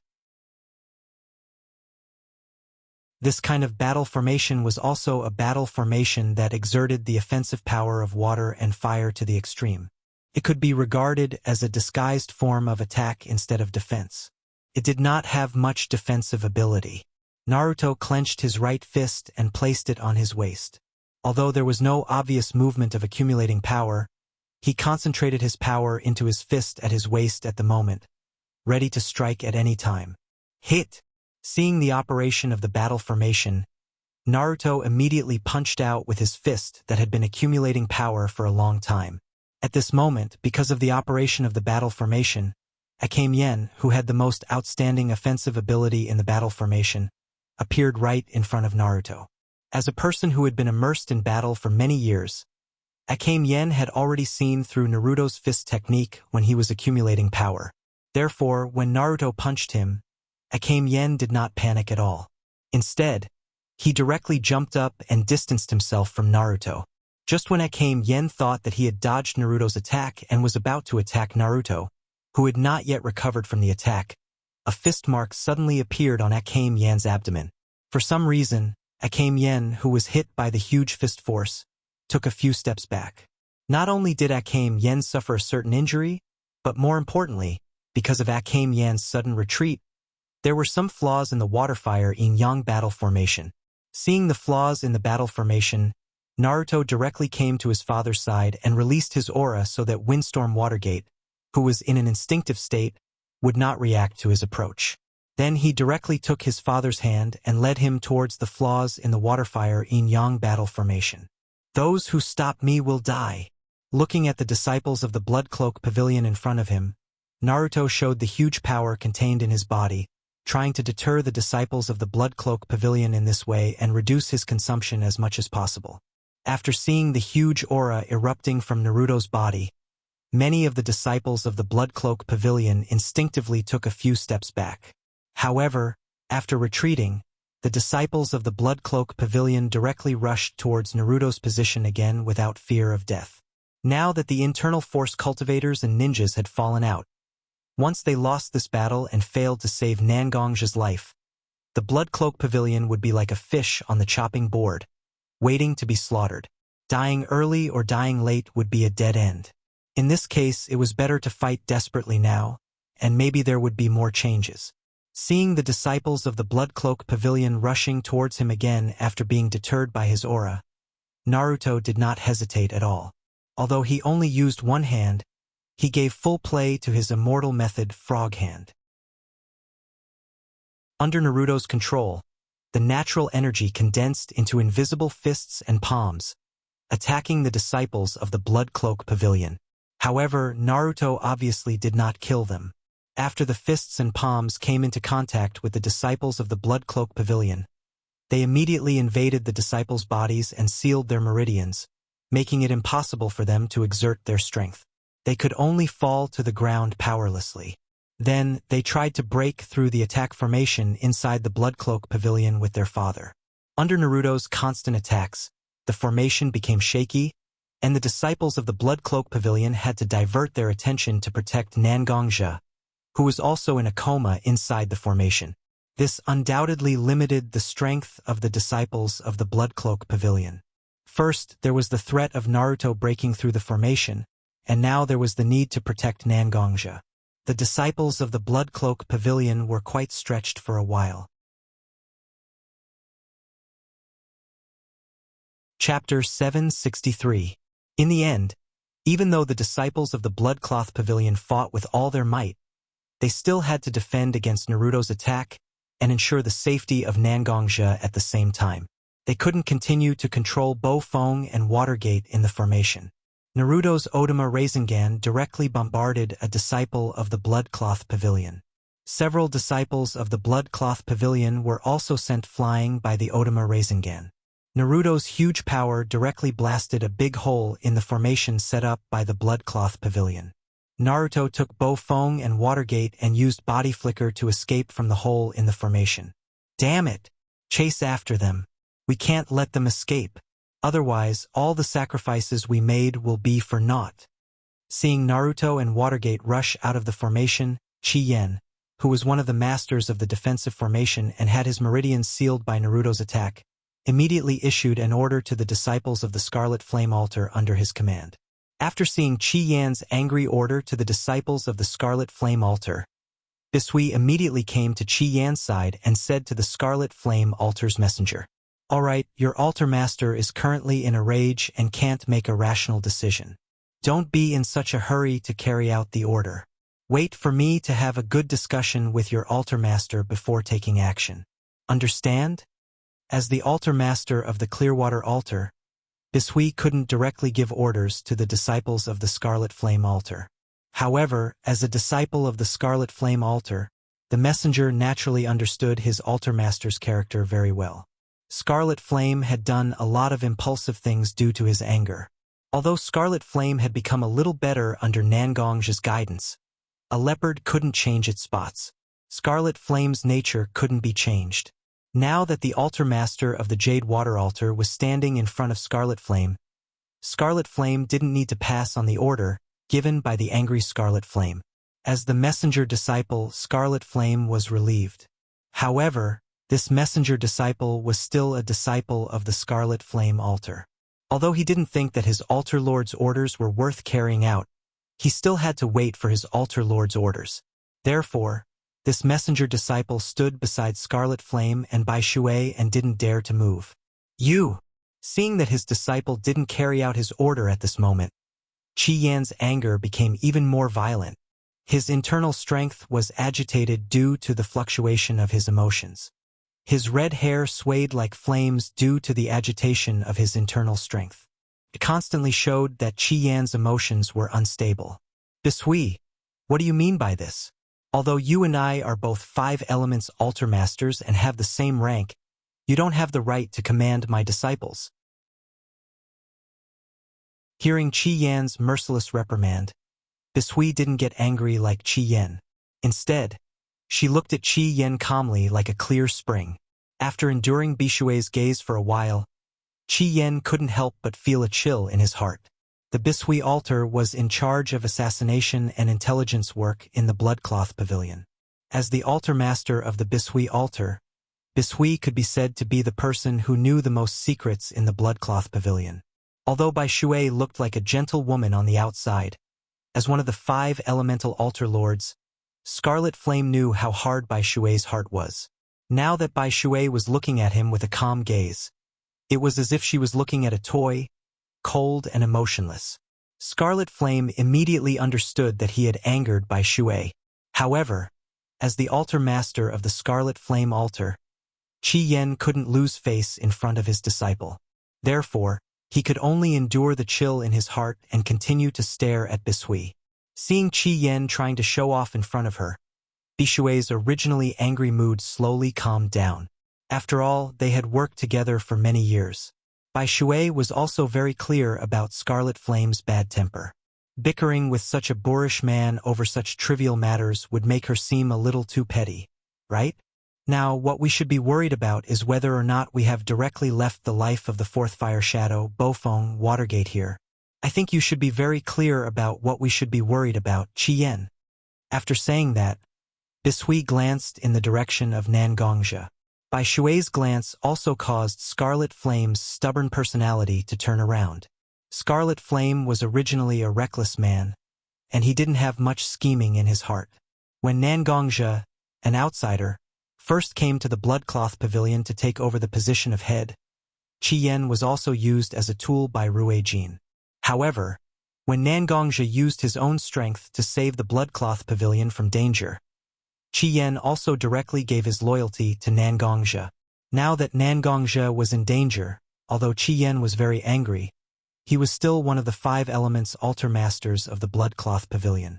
Qi Yan had to be responsible for his identity. Therefore, after Qi Yan understood Bishui's meaning, the anger in his heart was forcibly suppressed by Qi Yan. The internal strength in his body no longer surged, and Qi Yan's red hair also returned to normal. Seeing that his altar master had regained his composure, the Scarlet Flame altar's disciple, who was the messenger disciple, also breathed a sigh of relief. After all, he had disobeyed his altar master to a certain extent. If his altar master didn't calm down because of Bishui's words, he would be doomed. Pass down my order. After glancing at the Scarlet Flame altar's messenger disciple who was stopped by Bishui, Qi Yan dispelled all the anger in his heart and calmly said to him, "All Scarlet Flame altar's disciples will now join the outer defensive formation and help the Deep Earth Altar Master resist the enemy's attack. Then, divide a group of people to protect the head as he enters the center of the formation. They have the right to protect our head. Also, pass down the order to all disciples that our head is not dead. Although he has some injuries, he is already under the control of the Greenwood Altar Master. As long as the head wakes up, he will be able to recover immediately. Let all Bloodcloth Pavilion's disciples know that we, who are usually protected by the head, will use our own blood to repay the head for protecting and helping the Bloodcloth Pavilion."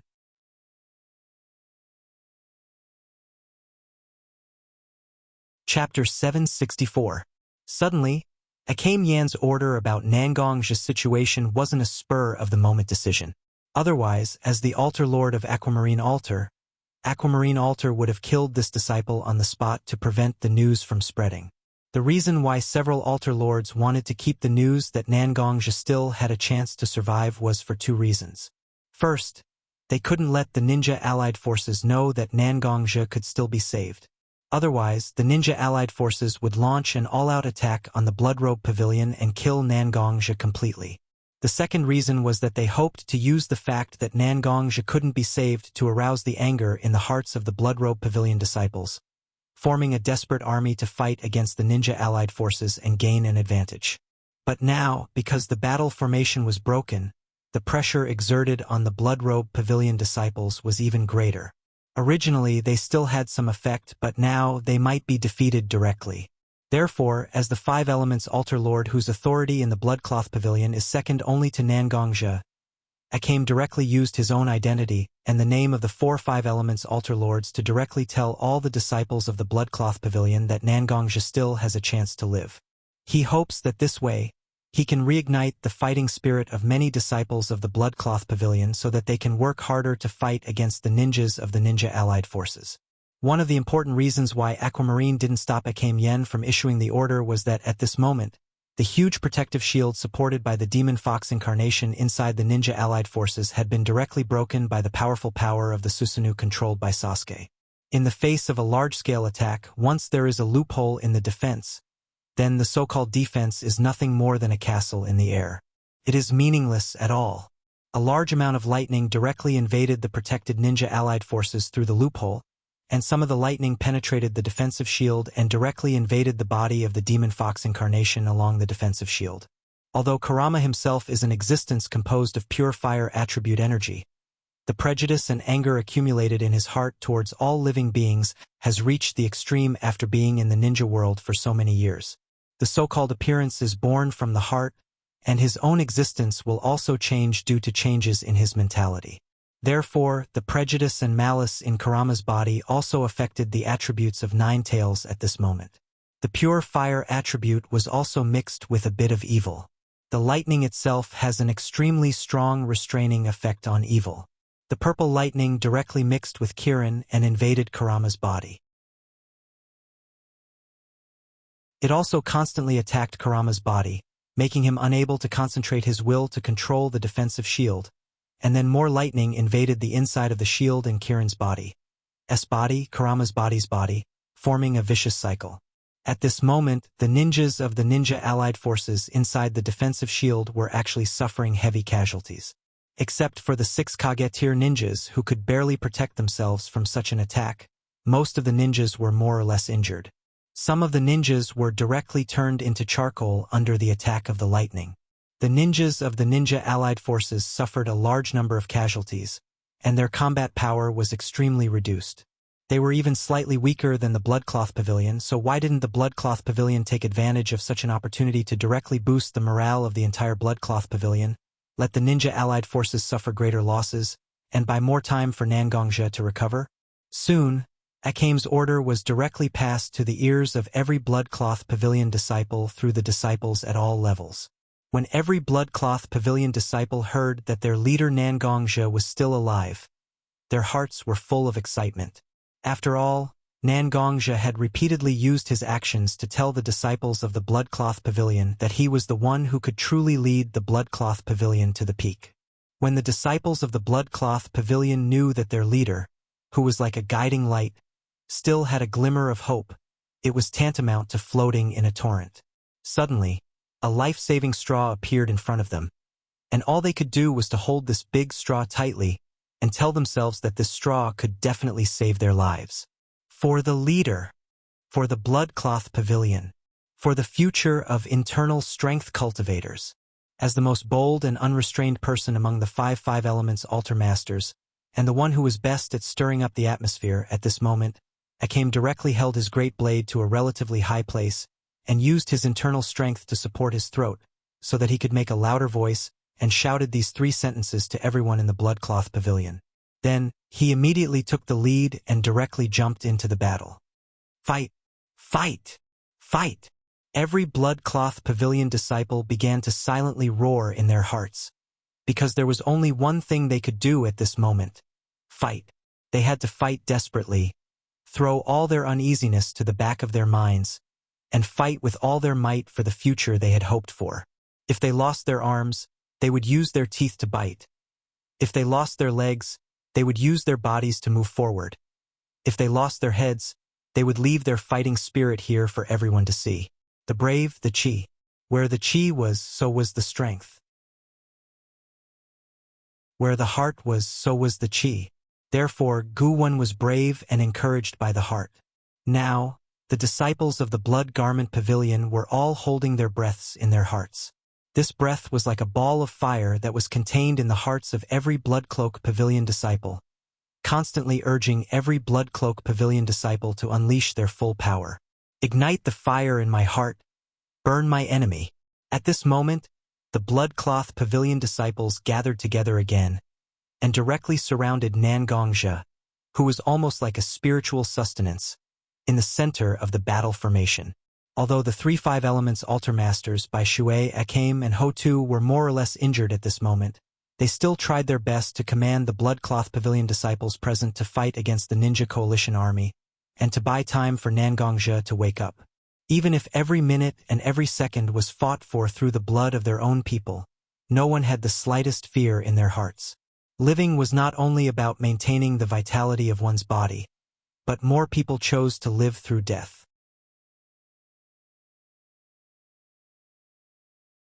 Chapter 765. The battle between the ninja allied forces and the Blood Cloak Pavilion had entered a white-hot stage at this moment. Because Naruto and Sasuke, the two super powerhouses who had fully recovered their strength, directly joined the battlefield, bringing many new changes to the battlefield. The most obvious change was that the ninja allied forces and the Blood Cloak Pavilion had some problems on both sides. Because of Naruto's rescue, Namake's Watergate, who was controlled by the Blood Cloak Pavilion, was also brought back to the ninja allied forces camp. The ninja allied forces themselves had suffered great casualties because of Uchiha and Sasuke's powerful attack, and their combat power was greatly reduced. However, under the joint attack of the Scarlet Flame Altar and Aquamarine Altar of the Blood Cloak Pavilion, the fourth Hokage, Namake's Watergate himself, after being brought to a relatively safe place by Naruto, immediately couldn't tighten his nerves and directly fainted. After all, Namake's Watergate's identity was different from the average ninja. To a certain extent, he represented the existence of the Wood Leaf. As one of the Wood Leaf ninjas, Tsunade, who was the most skilled healer in the ninja allied forces and was also one of the Sannin, had to leave the battle circle and come to Namake's Watergate's side to help him stabilize the situation. Nangongja and Namake's Watergate, the two people who were the representatives of the Blood Cloak Pavilion and the ninja allied forces to attack each other at the beginning, now both of them fell into a coma. Could be regarded as another kind of fate, right? However, Watergate's situation was still slightly better than Nangongja's. After all, Watergate's physical and spiritual power were overdrawn too severely. As long as he received reasonable treatment, there would be no root cause of the disease. On the contrary, Nangongja's fainting at the moment was not because of the problem of consumption, but because of the problem of his kendo will. The Book of Martial Arts said, "Sword, double-edged body, straight head, can hurt people horizontally and vertically, piercing through armor." It was extremely dangerous and was born to kill. As a double-edged weapon, the sword was more versatile than some single-edged weapons when it was used subtly, but once it was used incorrectly, it would hurt the user before hurting the enemy. Although it seemed that Nangongja had a ninja career for a period of time, unlike those ninjas who were good at carrying out assassinations or even some missions that went against the natural order, most of Nangongja's missions were head-on games on the battlefield or confrontations with the strong. Although he was in a ninja world where people would do anything to achieve their goals, Nangongja still carefully protected his heart. Almost every time he carried out a mission, he would go home and meditate for a period of time so that his heart would not be shrouded by the filth of the outside world. Because Nangongja knew better than anyone that once his heart became impure, then how could his sword skills be exquisite?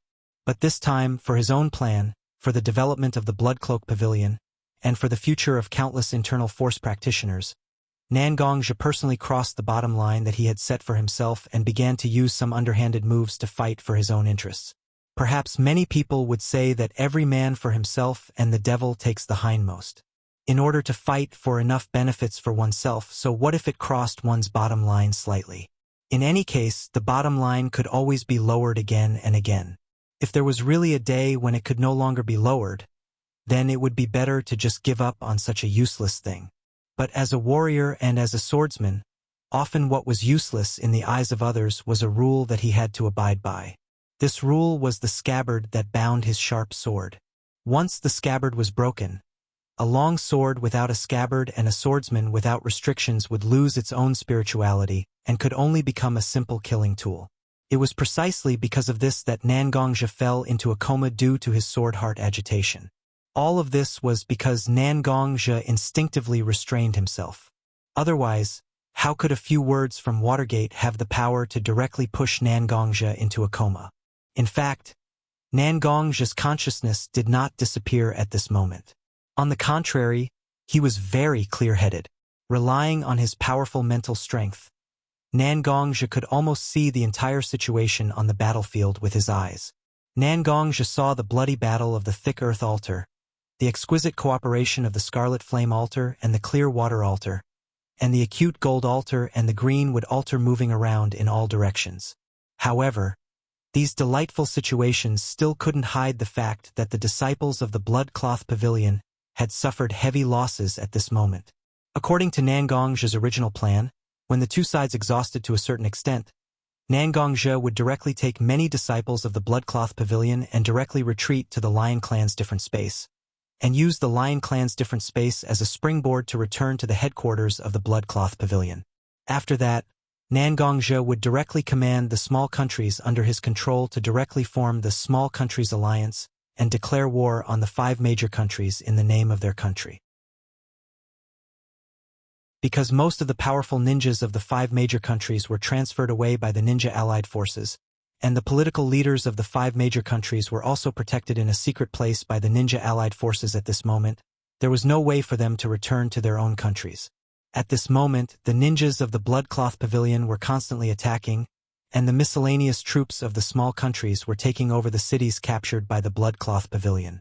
They wanted to capture the Land of Wind and the Land of Earth as quickly as possible and directly control half of the shinobi world. However, such a plan directly fell into a quagmire at this moment because of Nangongzhe's accidental coma. Even now, even if Nangongzhe could really wake up immediately and perhaps change such a war with his own strength, it would be difficult to carry out the final plan of swallowing the 2 countries and dividing the world. At this moment, Nangongzhe was not only restraining himself because his behavior violated the bottom line that he set for himself, but also because of his excessive trust in himself and his obstinance, which caused the disciples of the Bloodcloth Pavilion to suffer heavy losses. Even now, in order to protect himself, he had to confront the ninja allied forces head-on, which was constantly expanding the damage. Strong sadness and self-blame shrouded Nangongzhe's heart. Even Nangongzhe's body, which could no longer be controlled, slightly frowned because of such emotions. Seeing that Nangongzhe actually had a javelin transformation, Aoki, who had been staying beside Nangongzhe and constantly injecting internal energy into Nangongzhe's body, suddenly showed a trace of joy.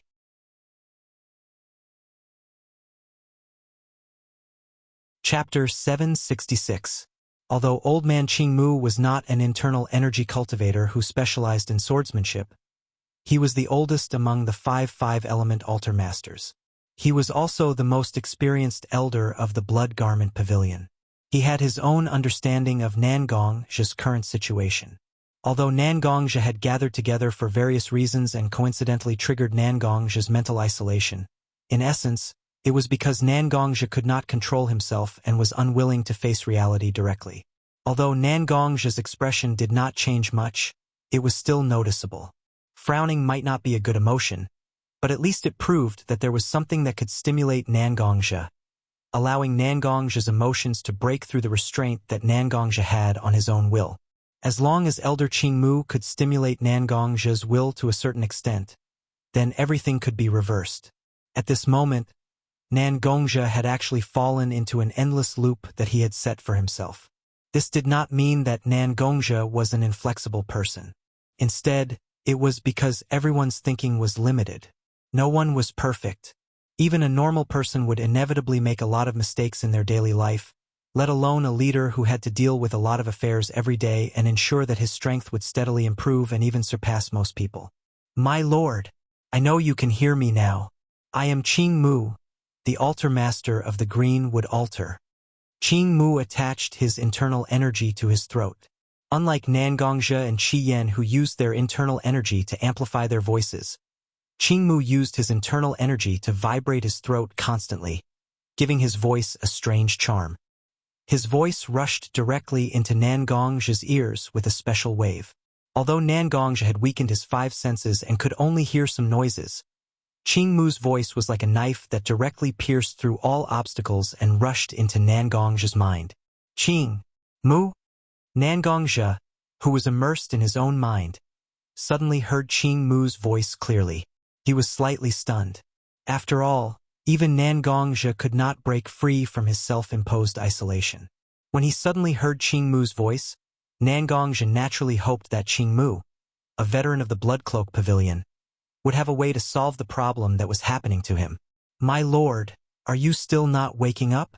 Although I don't particularly understand what kind of plan you have in mind, but this kind of situation where almost all the elite disciples of the Blood Clothing Pavilion have been exhausted is definitely not something that you have expected.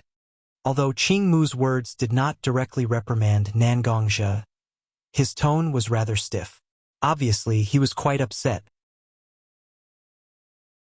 When Nangongzhi first came to the Blood Cloak Pavilion, it was Qingmu who first accepted Nangongzhi as the successor of the banishment, the master of the heavenly calamity sword, and the future head of the Blood Cloak Pavilion. Even when the other 5 elements altar masters wanted Nangongzhi to take the dragon transformation road test, Qingmu himself was biased towards Nangongzhi. Now that the most senior and most stable person in the Blood Cloak Pavilion had begun to resent Nangongzhi, what kind of attitude would the other people in the Blood Cloak Pavilion have towards Nangongzhi? Nangongzhi could not help but begin to worry. Although he was very confident that he had recruited many disciples of the Blood Cloak Pavilion over the years, and he could vaguely sense that the disciples of the Blood Cloak Pavilion were fighting a bloody battle, Nangongzhi could not help but begin to doubt himself after hearing Qingmu's words. He was worried that his many years of effort and management would directly go to waste because of this mistake. The reason why Nangongzhi suddenly had such a psychological change was that Nangongzhi was currently in an endless loop of his own thoughts. All the words that entered Nangongzhi's mind would be forcibly put into his own endless loop by Nangongzhi. Then, he would use this endless loop to attack himself. However, the more important reason was the sound technique that Qingmu used at this moment. This technique was not very common in the Blood Cloak Pavilion. It was a special attack called demonic sound. However, it was only useful when the opponent's mental state was extremely weak, or when there was an obvious flaw in the opponent's mental state. This kind of weak ability was particularly difficult to use. If one was not careful, the meridians in the neck would be damaged. If it was more serious, it could even directly take the user's life. Qingmu had accidentally found such a secret book in the Blood Cloak Pavilion's library. With his extremely strong recovery ability and his extremely steady character, he slowly honed this demonic sound while constantly suffering from minor injuries. Now that Nangongzhi was in a state of self-doubt, Qingmu naturally directly used the demonic sound to directly trigger the flaw in Nangongzhi's mind, causing Nangongzhi to doubt himself again. It's not that I don't want to go out. It's not that I don't want to. Even though Nangongzhi was in the mental world, his eyes directly turned scarlet, and even his body became distorted. Suddenly, the originally pitch-black mental world suddenly emitted a popping sound, which was like a bubble bursting. It was enough to show how excited Nangongzhi was at this moment. However, Qingmu, who was in the outside world, could not see the changes in Nangongzhi's mental world. He could only see Nangongzhi's constantly changing facial expression. Therefore, Qingmu naturally thought that his method was effective. He directly used the demonic sound again to invade Nangongzhi's mind, and gave him a strong dose of medicine. Overestimating your so-called cleverness and regarding others as chess pieces in your hands. In the end, you completely fail to see your own weakness. This is unwise. Placing the lives of everyone in the Blood Cloak Pavilion on the scale and directly destroying the future of the internal strength cultivators is disloyal. After encountering difficulties, you only know how to blindly escape. Even at a time like this, you still tightly lock yourself in your own mental world. This is unrighteous, unwise, disloyal, and unrighteous. What right do you have to sit in the position of the head of the Blood Cloak Pavilion?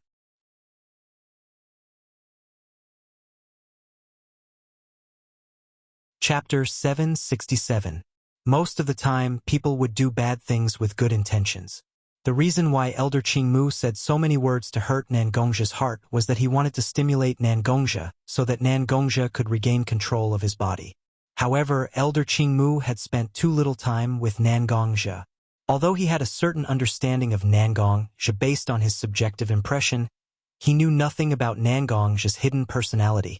Elder Qingmu thought that Nangongzhi was tough enough to face all misunderstandings. So he directly said those words to Nangongzhi. If Mashiro, Nangongro, Little Linger, or even Bishui were beside Elder Qingmu, they would immediately stop Elder Qingmu's actions. Dragons had a reverse scale, and those who touched it would die. Nangongzhi also had his reverse scale. Those things that Nangongzhi did not care about had no effect on Nangongzhi. However, once Nangongzhi believed that those who trusted him had doubts about him, Nangongzhi would also suffer a great blow. The Blood Cloak Pavilion was such an existence for Nangongzhi. However, Elder Qingmu had deliberately misled Nangongzhe with his demonic sound, and let this mistake directly pass through Nangongzhe's mind. This cycle of death was even worse. This was not helping Nangongzhe. Instead, it was worsening the accident that happened to Nangongzhe, making Nangongzhe's current state more dangerous. Who is unwise? Who is unfaithful? Who is unrighteous? In Nangongzhe's spiritual world, Nangongzhe fell into a kind of madness because of Elder Qingmu's demonic sound. This madness made Nangongzhe beat his head with both hands, and his eyes turned red. Crack! A faint but clear sound echoed in Nangongzhe's spiritual world. Nangongzhe's instinctive restraint on himself was directly broken by Nangongzhe's deep madness. On the battlefield, Nangongzhe's body also opened his eyes. However, his black and white eyeballs had turned red and black. This pair of eyes was obviously not something that a normal person could have. Scarlet light shot out from Nangongzhe's opened eyes, and a violent demonic aura emanated from Nangongzhe's body. Not good.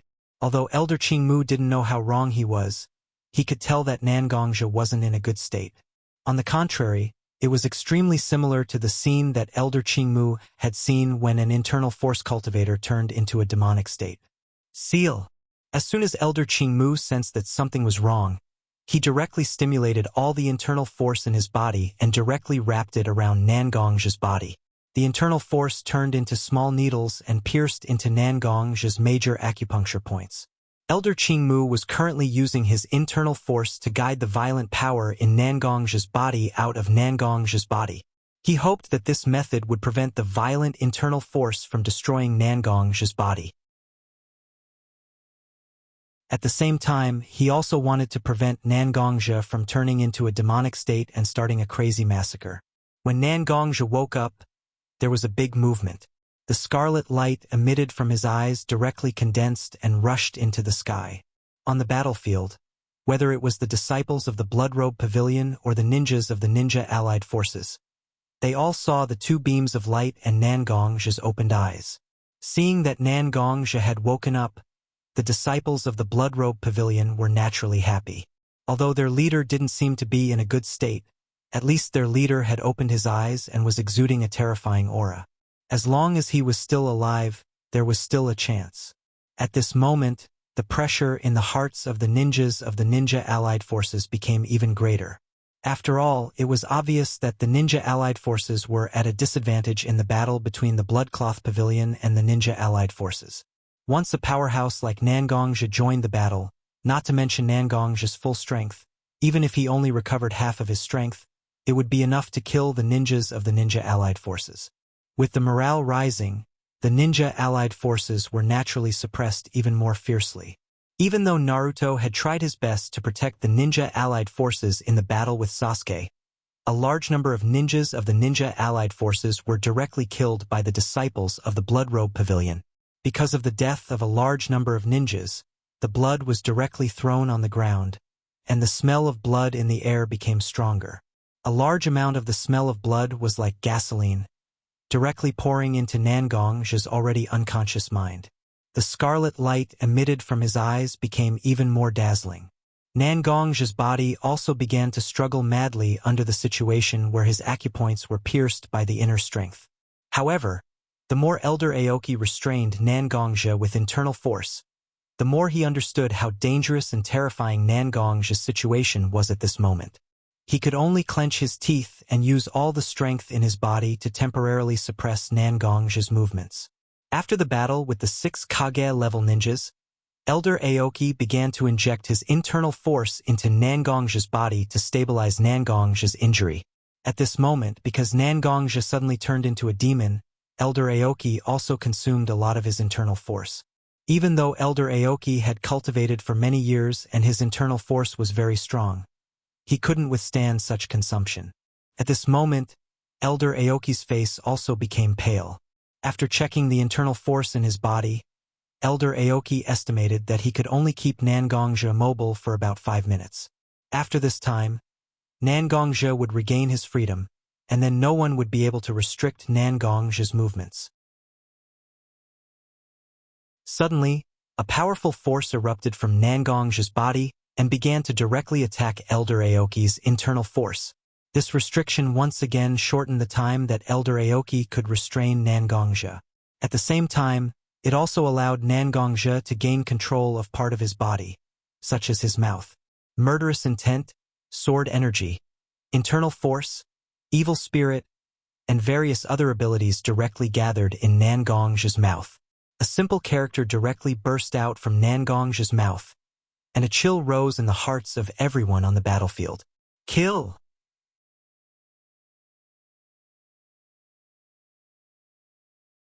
Chapter 768.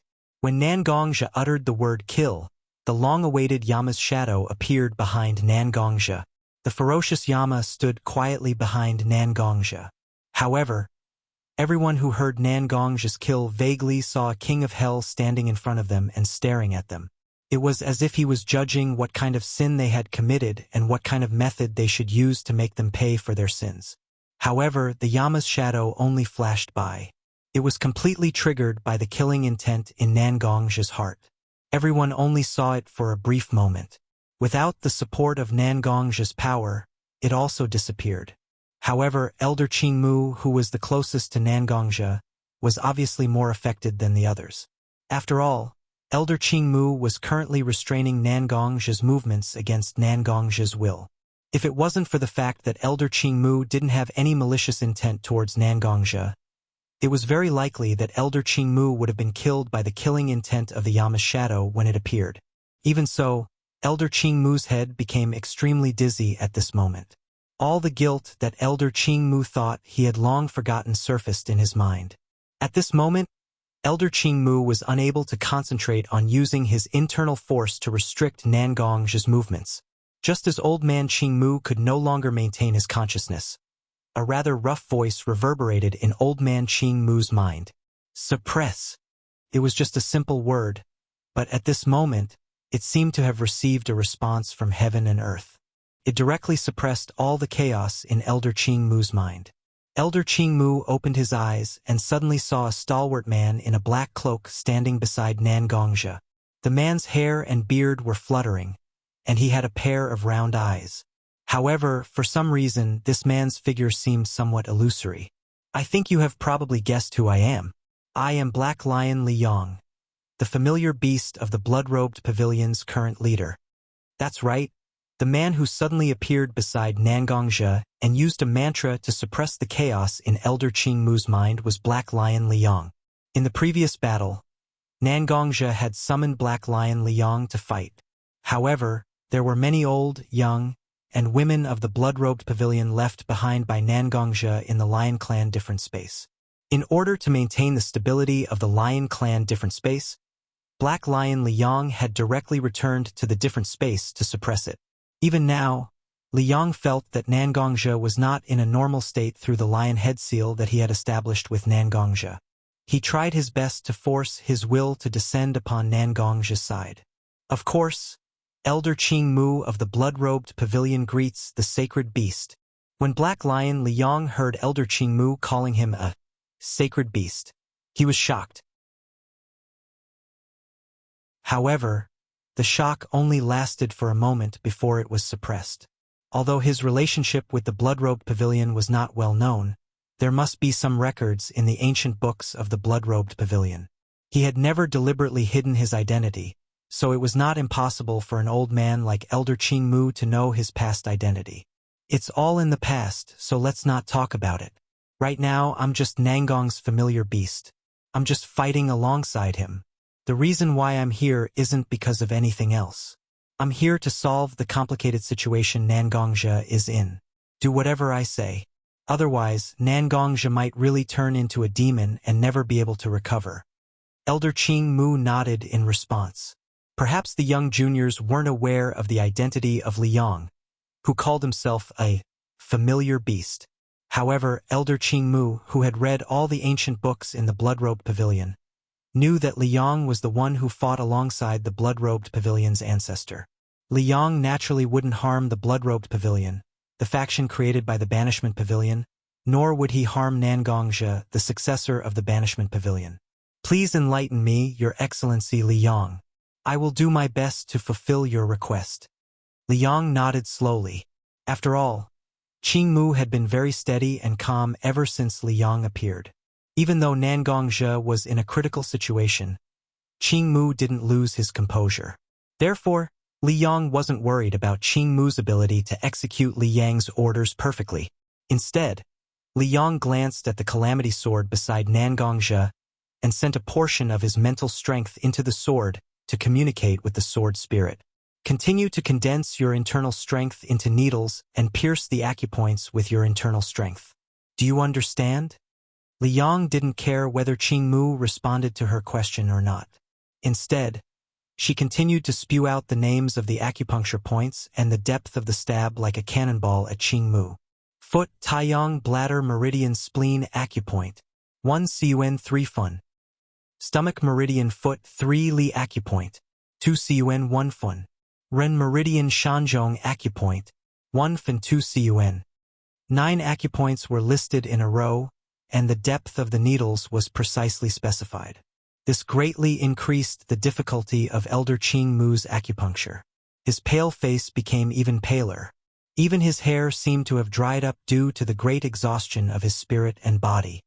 You don't have to do the last acupoint, but you must ensure that the first 9 needles don't dissipate.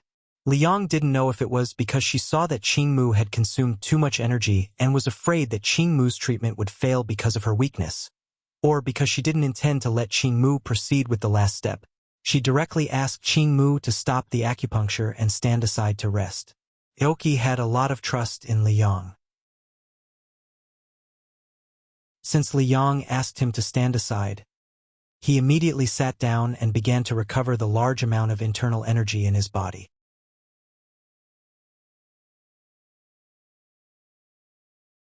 Chapter 769. Old man Qing Mu, who had used up a lot of energy, didn't have the strength to continue using his internal energy and stabilize the golden needles. So he could only leave the last part to Li Yang. Li Yang closed his eyes and urged his mental power to infiltrate the tribulation sword. He used all kinds of methods to communicate with the sword spirit contained in the tribulation sword. The sword of calamity did have its own spirituality, the so-called sword spirit. However, even after so many years of nurturing, the sword spirit still only had a very simple intelligence. If it wasn't for the close relationship between Li Yang and the banishment, the sword spirit wouldn't have instinctively rejected Li Yang. Li Yang's mental power might have been torn to shreds by the tribulation lightning contained in the sword of calamity. Facing an existence like this that didn't have complete intelligence, Li Yang naturally couldn't expect it to easily understand him. So, he could only use different methods to make the sword of calamity understand him.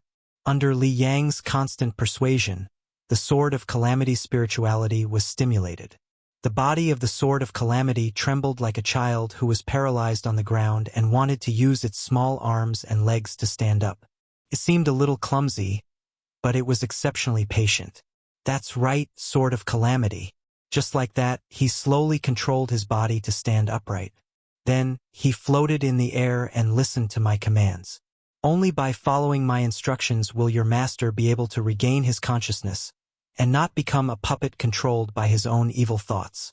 Li Yang continuously used his mental power to encourage the sword spirit in the sword of calamity, and repeatedly emphasized that the sword of calamity should listen to his orders.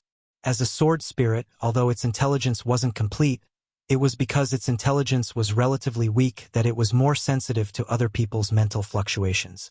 At this moment, the person who was constantly encouraging him didn't have any evil intentions in his heart. Instead, he had a hint of intimacy with him. That was why the sword spirit listened to Li Yang and constantly controlled his body to complete Li Yang's requests. As the heavenly tribulation sword spirit continued to work hard, the heavenly tribulation sword's body actually became vertical as Li Yang had requested. The hilt was facing up while the tip was facing down. It was constantly rotating on its own. A sharp aura was emitted from the heavenly tribulation sword.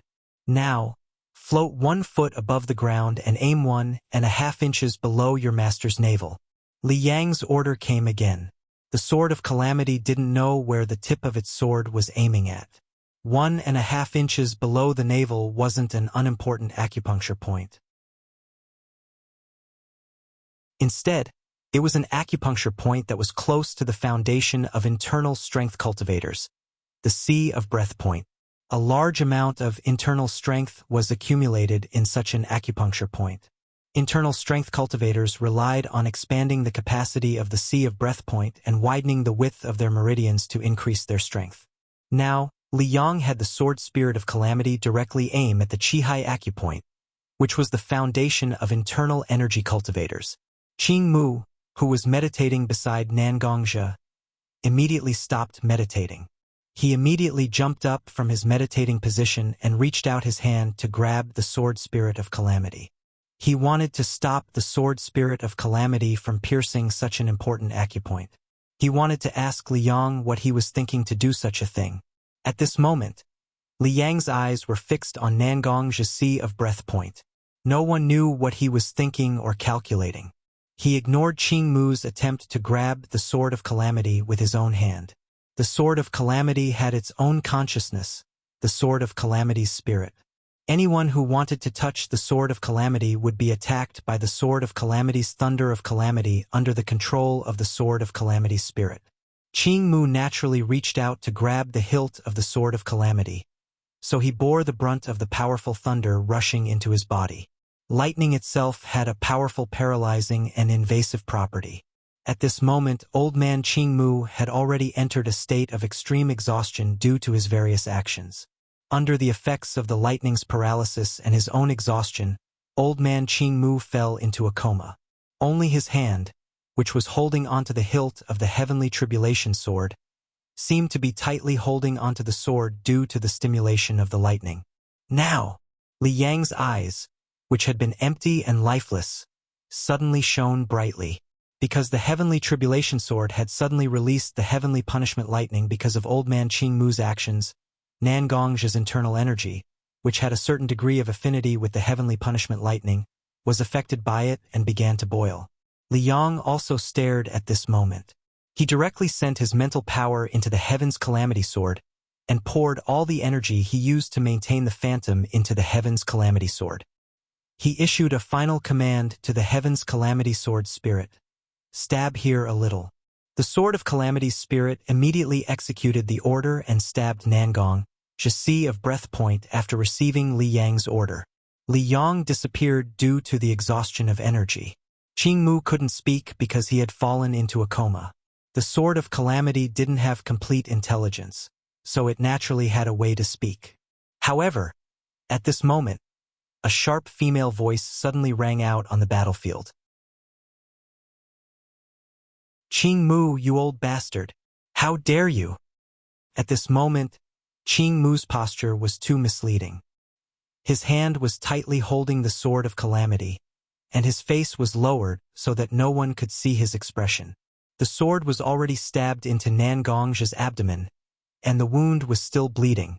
No matter how one looked at it, it was Qing Mu who directly stabbed the sword of calamity into Nangongzhe's abdomen. He wanted to take Nangongzhe's life. Bai Shui, who had been fighting the allied forces with Qi Yan and Ho Tu on the main battlefield, occasionally looked back at Qing Mu's situation. He just happened to see Qing Mu directly stabbing the sword of calamity into Nangongzhe's abdomen. Bai Shui, who had always been very calm, no longer had his usual calmness after seeing this scene. Instead, he roared in the direction of old man Qing Mu as if he had exploded.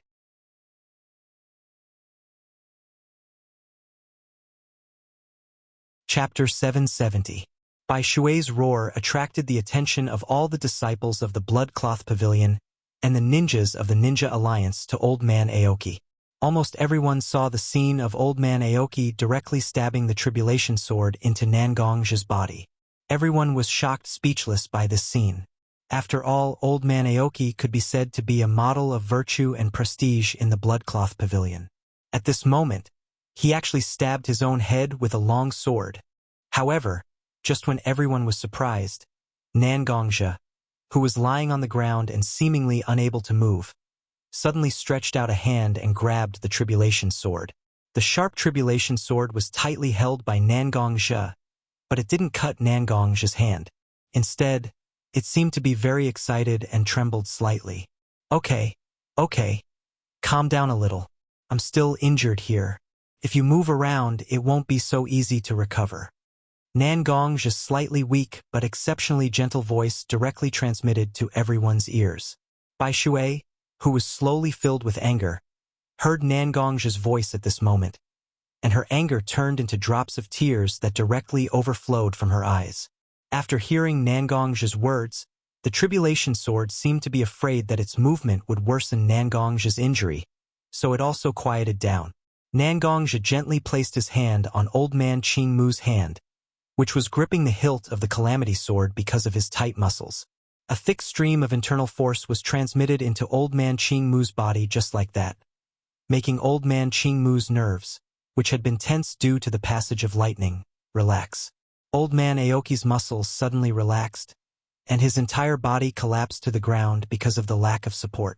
At this moment, everyone saw Old Man Aoki's pale and aged face because of excessive consumption. The moment Bai Shui saw Old Man Aoki's complexion, her heart was filled with guilt. After all, Old Man Aoki's current condition was extremely bad. It was obvious that he had used up a lot of his source energy to deal with Nangong's problem. If he couldn't replenish his source energy in the future, it was very likely that Old Man Aoki's lifespan would be greatly shortened. Nangong reached out and grabbed the Tribulation Sword's hilt, directly pulling it out of his body. He stroked the wound left by the Tribulation Sword with his other hand, and a thick internal force directly adhered to the wound, stopping the bleeding and constantly helping the wound heal. Nangong's mind and body were indeed controlled by the murderous aura and all kinds of dangerous energy in his body because he was possessed by the devil. However, Old Man Aoki's 9 precise acupuncture points directly channeled the chaotic energy in Nangong's body, preventing Nangong's state of being possessed by the devil from spreading. However, the most important thing was the last stab of the Tribulation Sword. This stab directly touched Nangong's dantian, which contained a large amount of internal force. However, it didn't pierce through it and just touched the edge of the dantian. The moment it touched the dantian, the energy that Liang injected into the Tribulation Sword at the last moment was directly transmitted to Nangong's dantian. The moment the energy that contained Liang's will entered Nangong's dantian, it began to display its own power. Lions were ferocious, unstoppable, and intimidating. They were the king of all beasts.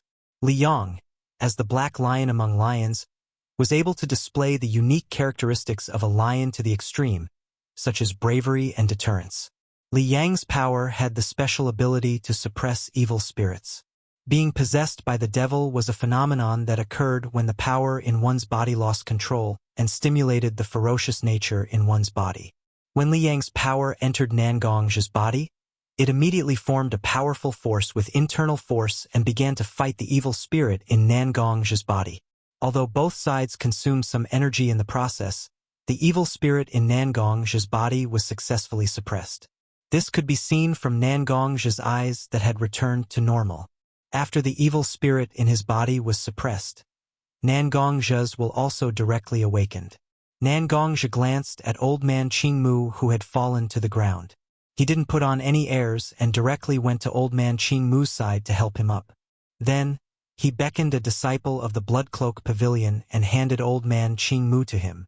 Then, he walked directly to the center of the battlefield. There was a great terror between life and death. The evil spirit controlling one's body was a phenomenon that drifted between life and death. It was precisely because of this great terror that Nangong's mental state had a breakthrough.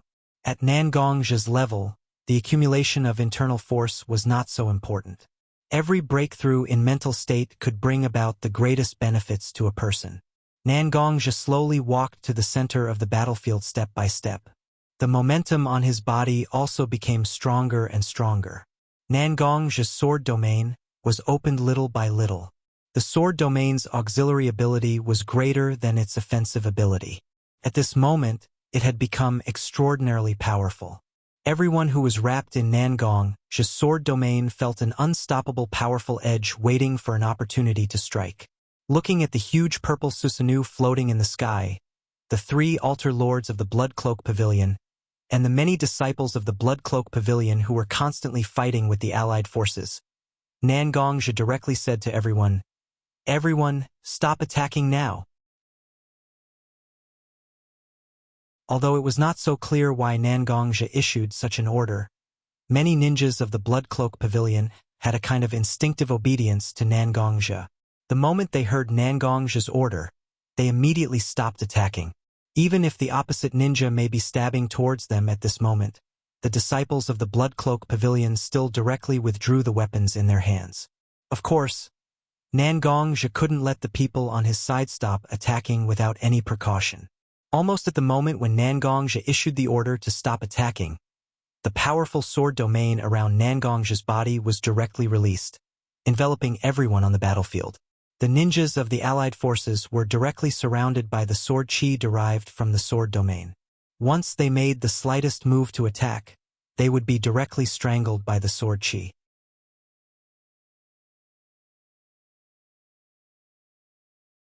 Chapter 771. For ordinary ninjas, Nangongzhi's Kenjutsu sword energy, even if it's only one, is fatal. When a large number of Kenjutsu's Kenjutsu sword domain is wrapped around them, they naturally don't dare to act rashly because of fear of Kenjutsu sword energy. For the 6 Kage level powerhouses led by the Wood Leaf Sannin and the 3 Kage level powerhouses, although they weren't so afraid of Nangongzhi's sword chi, these powerful people had been in high positions for many years and also had a very far-reaching political vision. After the awakening of a super powerhouse like Nangongzhi, the Blood Cloth Pavilion had already taken the initiative of the entire battle. It was obviously an easy victory, but Nangongzhi directly gave up and ordered the entire Blood Cloth Pavilion to stop the attack. Such behavior was beyond everyone's imagination. Since Nangongzhi had issued such an order, then naturally, he had to give all the disciples of the Blood Cloth Pavilion who were loyal to him an explanation. Otherwise, even if Nangongzhi had a high prestige in the Blood Cloth Pavilion, it was still possible for him to face the situation of being betrayed. Just when everyone was waiting for Nangongzhi to give them an explanation, Nangongzhi didn't disappoint everyone's expectations. He directly walked to the center of the battlefield with the Heaven's Disaster Sword in his hand. The disciples of the Blood Cloth Pavilion naturally stared closely at Nangongzhi, the head of the Blood Cloth Pavilion, while many ninjas of the ninja allied forces couldn't move at will because of the sword chi binding them. Disciples of the Blood Cloth Pavilion and ninjas of the ninja allied forces, I believe that I don't need to introduce myself too much. I am Nangongzhi, the head of the Blood Cloth Pavilion. I believe that now you are quite puzzled by my direct request for the entire Blood Cloth Pavilion to stop the battle and use sword chi to bind the ninjas, but you don't have to worry, I will naturally slowly tell you my own thoughts. Nangongzhi held the Heaven's Disaster Sword in his hand. His body did not emit the slightest bit of malice.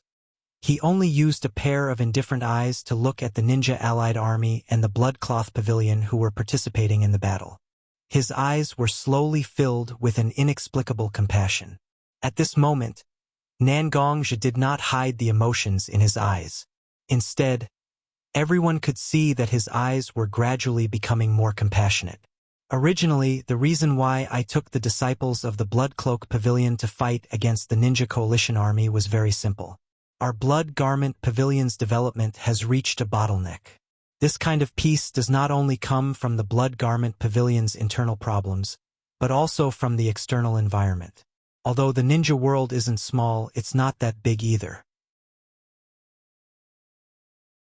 While accommodating 5 behemoths, the 5 major ninja villages, it's impossible to accommodate another behemoth of the same size.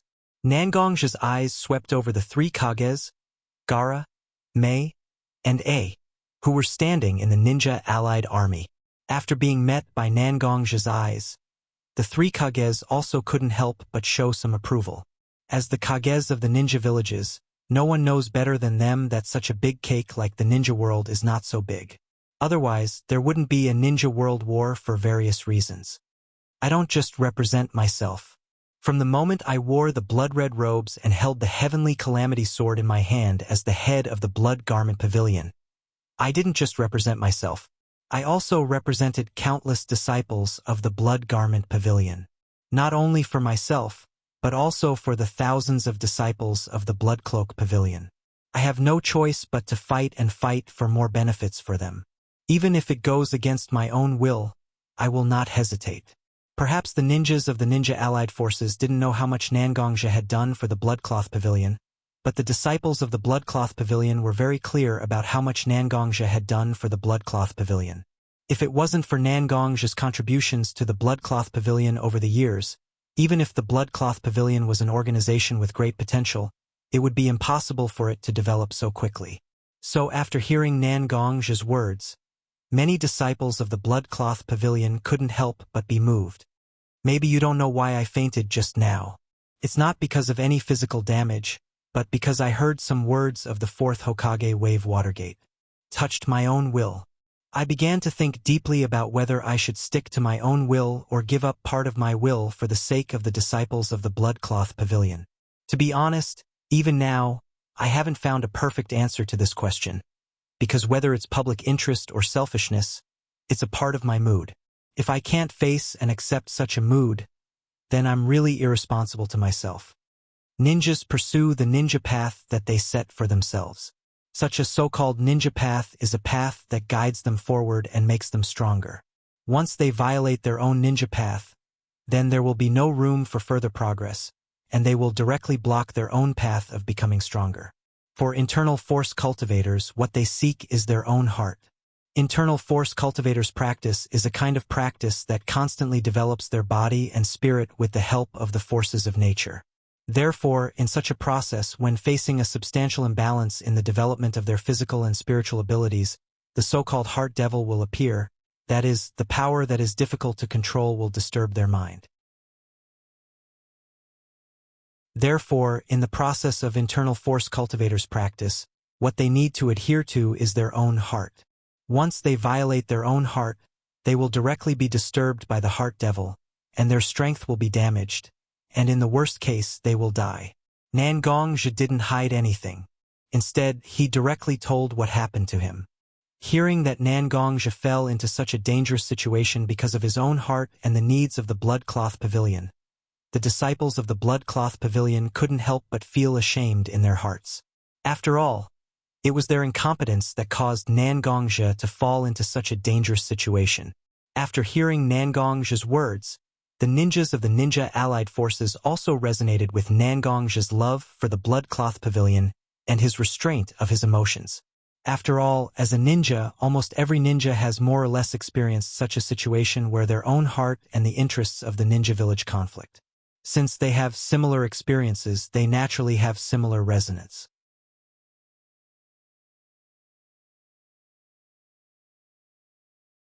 Chapter 772. When he noticed that many disciples of the Bloodcloth Pavilion and the ninjas of the Ninja Allied Forces had resonated with his words at this moment, Nangongja also loosened his shackles on the Ninja Allied Forces a little, but he still maintained his sword domain. After all, one can't guard against the intention of harming others, and it's only right to take certain measures.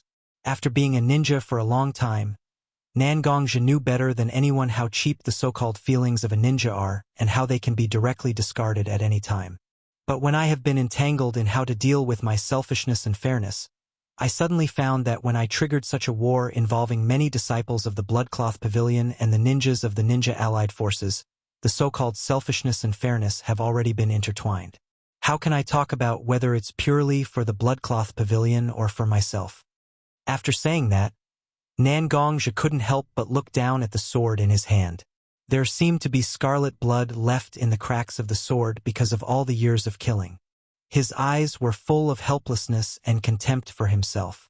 In fact, Nangongja had always thought that he was the one who had paid the most. But when he looked back at everything he had experienced, how could other people's lives be more comfortable than his? No matter who it was impossible for anyone to have a perfect life because as long as one was still in life, it was inevitable to face the tests that life brought to oneself.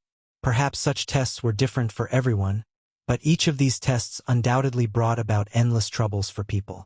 He didn't know when Nangongja had become the kind of self-pitying and pretentious human that he hated the most. It was precisely because he was disturbed by his inner demon that Nangongja obtained such an opportunity. Between life and death, between gains and losses, between survival and death, he was no longer in the situation, but had jumped out of the situation and started to observe everything about himself. After understanding my own mistakes, my own vision has also changed. Now, what I care about is no longer temporary gains and losses, but long-term gains and losses. Looking at the disciples of the Bloodcloth Pavilion and the ninjas of the Ninja Allied Forces lying on the ground, they have lost their own body temperature. They didn't have to suffer such pain, and their people didn't have to accept the sadness of their deaths. But it is precisely because of the influence of personal selfishness and public interest that such a war was born. It is my fault. Nangong's eyes swept over the corpses on the ground, and the sadness in his eyes was so strong that it was almost overflowing. He directly carried the Heaven's Disaster Sword in his hand on his back. Obviously, he was ready to stop attacking. Nangong loudly made his declaration to the ninjas of the Allied Forces and the disciples of the Bloodcloth Pavilion.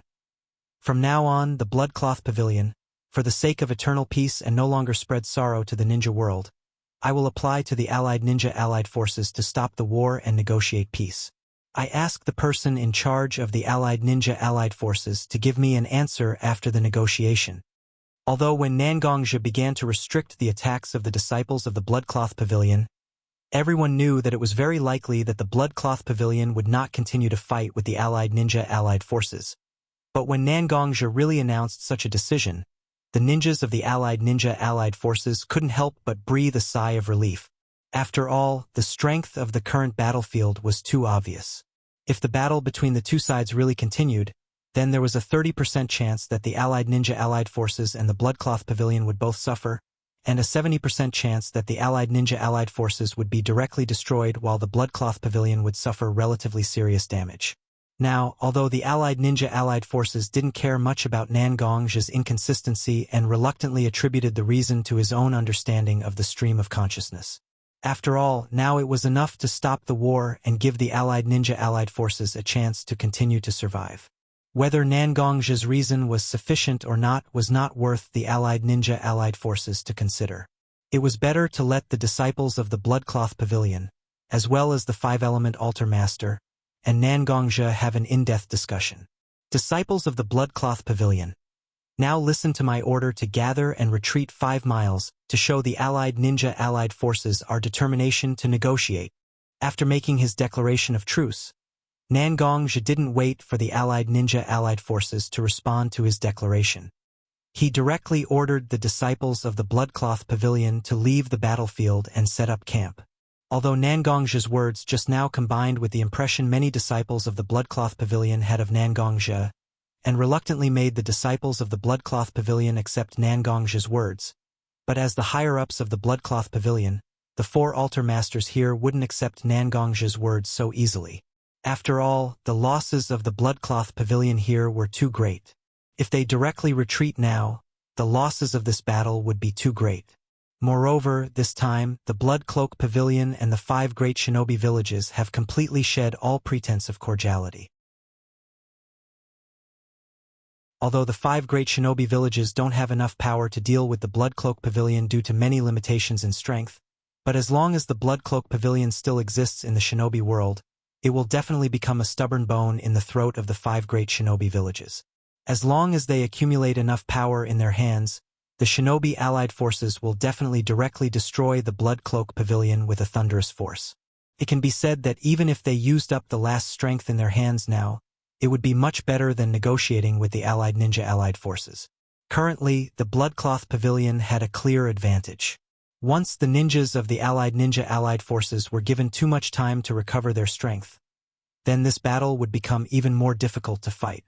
However, other than the unconscious old man Qing Mu, Bai Shui, Qi Yan, Ho Tu, and the other 5-element altar masters did not act up on the spot. Instead, they followed Nangong's instructions and led the disciples of the Blood Garment Pavilion to retreat and set up camp. In the final analysis, the reason why the 4 altar masters were so obedient was that after Nangong finished the declaration of peace, he suddenly cast a glance at the 3 altar masters. There was deep wisdom in his gaze, so the altar masters didn't doubt it at all. They were very convinced that Nangong actually had his own arrangements.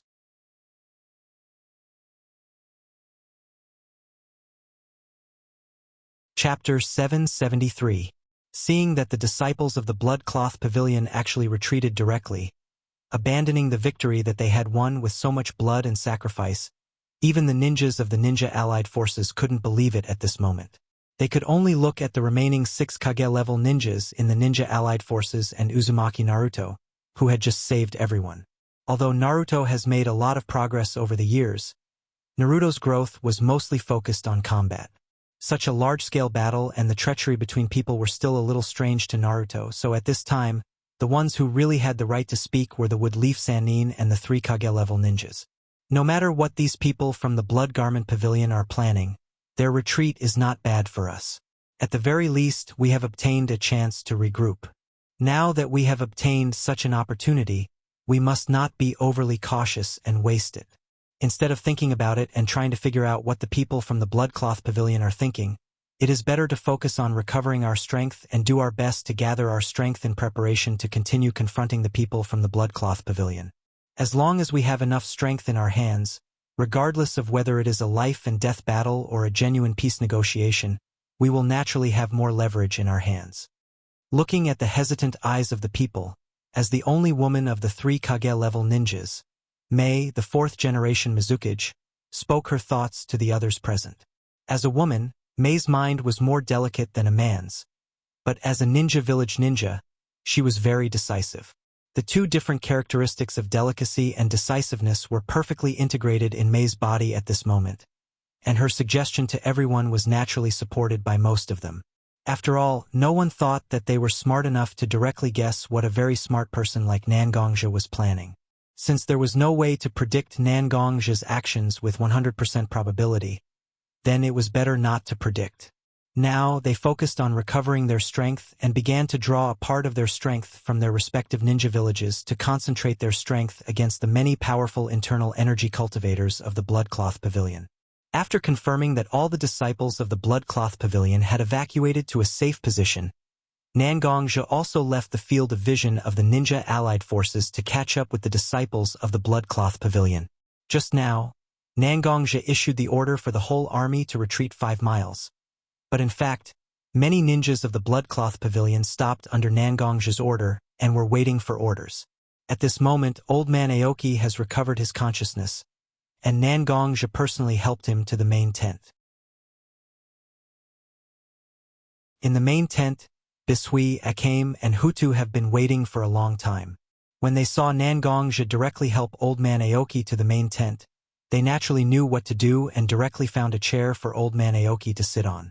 After settling Old Man Aoki, Nangongja also directly sat on his own chair in the main tent. Looking at Bishui, Akame, Hutu, and Old Man Aoki, who were in front of him with a little bit of curiosity, Nangongja didn't put on any airs and directly told the 4 of them about the plan he had made before. Nangongja's series of plans of fighting against the allied forces of ninja, consuming their combat power, forming an alliance of small countries, occupying the land of wind, forming a country of wind and forming a situation of dividing the world into 2 was directly told to the 4 altar lords without any reservation. After hearing Nangongja's series of plans, the 4 altar lords also began to predict in their hearts how high the success rate of such a plan would be. As a result, everyone discovered that such a method was the plan with the highest success rate. It was far better than directly defeating the allied forces of ninja directly has a better prospect. After all, the 5 great ninja villages have ruled the entire ninja world for many years, and such a kind of inertia has formed in the ninja world. Once the Bloodcloth Pavilion breaks such order, it will naturally lead the ambitious people in the entire ninja world to the brink of destruction. Once the ambition breaks out, it will be like a river bursting through a dam, waiting for all the ambitious people to either die or achieve success to usher instability again. However, such a process is destined to be very long. If you don't believe it, you can look at the history of the entire ninja world. The general trend of the world has always been like this. After a long time there will be division, after a long time there will be unity, after a long time there will be chaos, and after a long time there will be peace.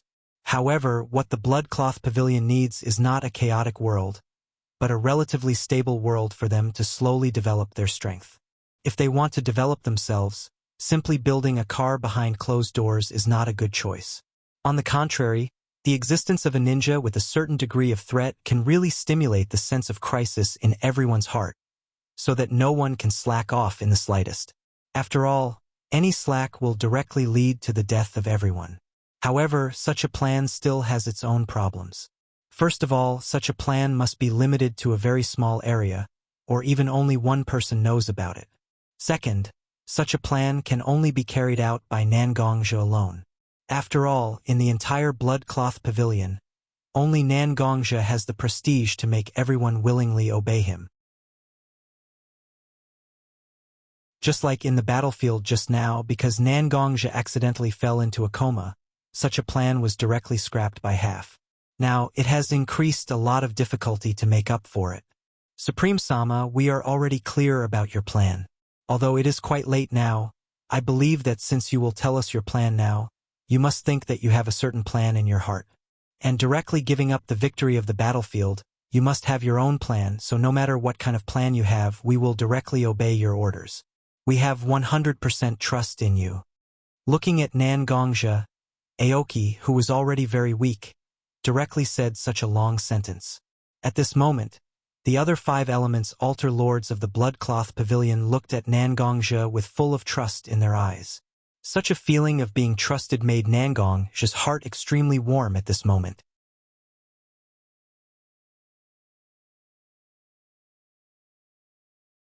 Chapter 774.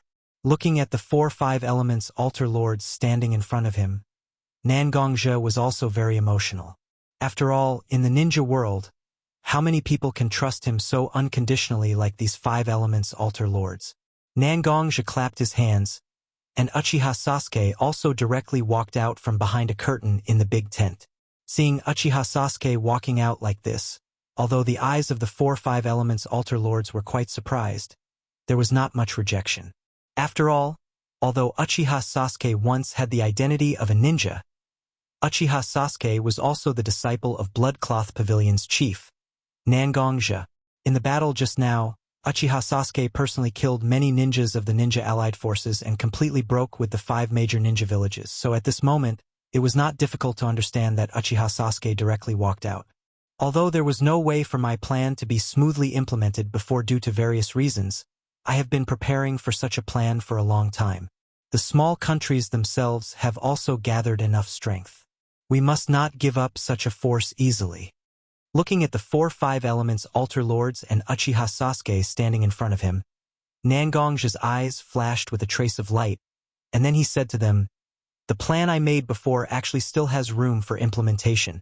Now we suddenly want to negotiate with the ninja allied forces to get enough conditions for the implementation of our plan.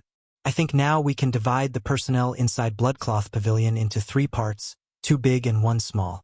A small part of them will still stay here and follow me to attract the attention of the ninja allied forces, so that they have no way to pay attention to other places. Akane and Bisui will lead a group of people and a group of people from the small country alliance to attack the land of wind, while Hutu, Sasuke, and Aoki will lead another group of people and a group of people from the small country alliance to attack the land of earth, striving to take down these 2 countries in the shortest time. I believe that with the consistent performance of the ninja allied forces in large-scale wars, they will definitely take advantage of our sudden ceasefire to transfer more forces from their own countries to reinforce their own army. The strength of the wind country itself is relatively weak among the 5 major countries, and the earth country, because of the serious injury of the Sandame Tsuchikage, has no leader. They can only listen to the arrangements of the other ninja villages, and like a fool, they draw a large number of forces from their territory. Once we conquer these 2 countries, we can organize our men to guard the borders and swallow these 2 huge pieces of land into our stomachs. Although the wind country is relatively barren, the earth country can be considered a fertile place by then. These 2 huge pieces of land are enough to support our development. I have already roughly planned out the attack route for your 2 groups. Now I will explain it to you. If you have any opinions, you can speak up and we can discuss it together. With that said, Nangongzhi directly spread out a detailed map of the shinobi world in the main tent and explained some of his plans to the 4-5 elements altar lords and Uchiha Sasuke.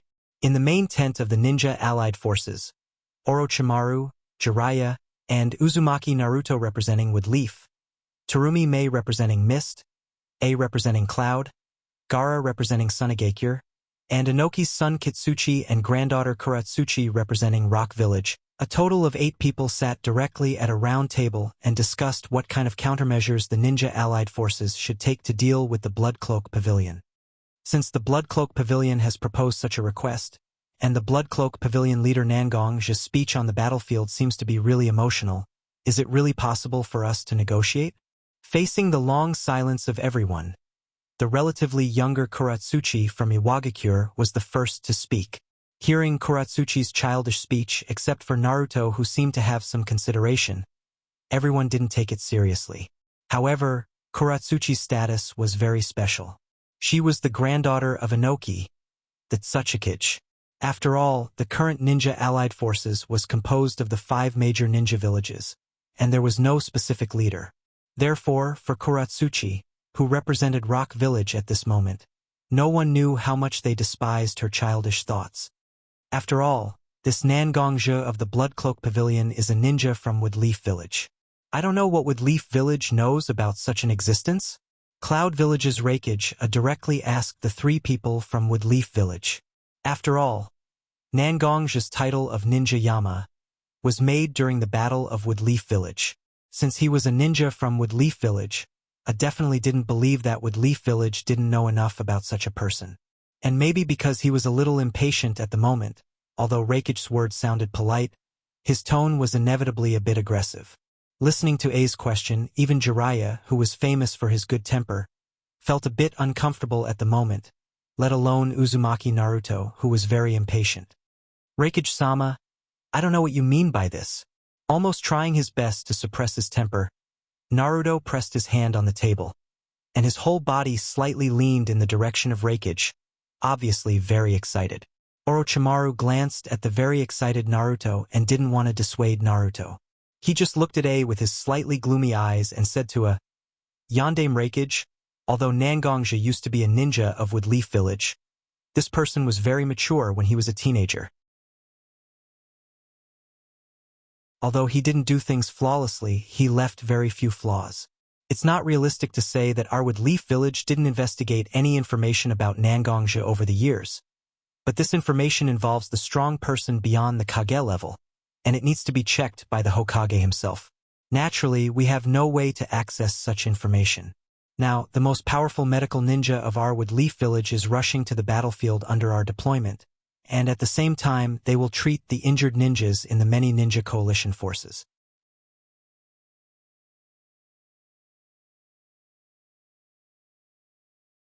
Chapter 775. Orochimaru, a former rebellious ninja of Woodleaf, became the backbone of Woodleaf's forces in the meeting of the 5 major ninja villages, which was really interesting. With the hot temper of the 4th Raikage A, when he saw Orochimaru sitting at the table, he was already a little unhappy, but after listening to Orochimaru's words, unexpectedly didn't directly show his temper, but directly sat in his seat. Although his face was not good, he still didn't speak. In the end, it was because of one thing that Orochimaru just mentioned. Woodleaf was gathering its internal medical ninja to support the frontline troops. Although medical ninja itself has a long history, and it's not a type of ninja that Woodleaf monopolizes, it has to be said that during the Second Shinobi World War and the Third Shinobi World War, Woodleaf Village has formed a complete medical ninja training mechanism. The medical ninja of Woodleaf Ninja Village is unique in the shinobi world, whether it's in terms of personal quality or group number.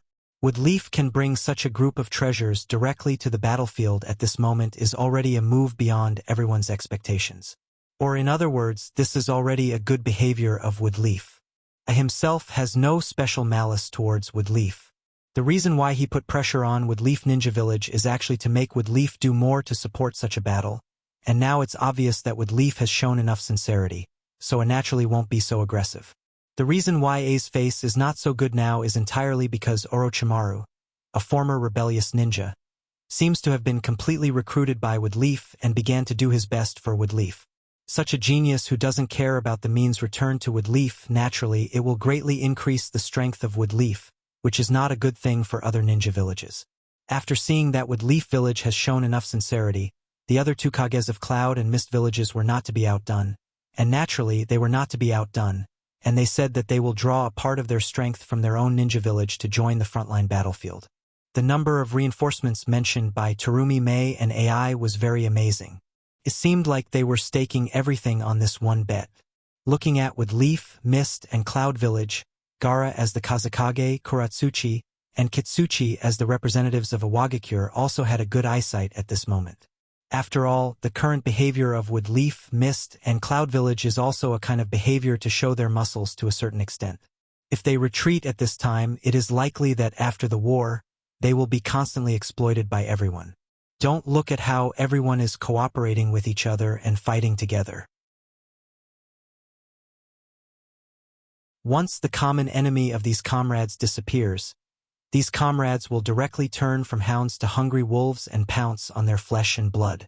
The history of the past countless years is enough to prove that comrades with common interests are real comrades.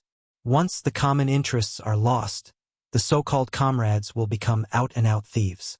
After a long silence, Gaara, as the fifth Kazekage, also directly said his decision with a slightly dignified face. Sunagakure is willing to provide the entire Ninja Alliance army with 500 bottles of top-level poison, and will send 300 elite puppeteers and 200 Jonin-level ninjas to join the battlefield. The biggest advantage of Sunagakure itself compared to other ninja villages is its unique poison and unparalleled puppeteer skills. Cultivating an elite puppeteer is not much easier than cultivating a Jonin-level ninja. Can even be said that it is more difficult. Now, Gaara can directly say that he will send so many ninjas to support the front line. Obviously, the Sunagakure is also willing to pay a lot of money. Orochimaru, AI, and Mei glanced at Gaara with extremely obscure eyes, but their eyes weren't filled with admiration for Gaara's willingness to support the Ninja Coalition army, but they were quite surprised. They were surprised that Gaara could become the Kazekage of one of the 5 great ninja villages with such a personality. What did Wood Leaf Village pay?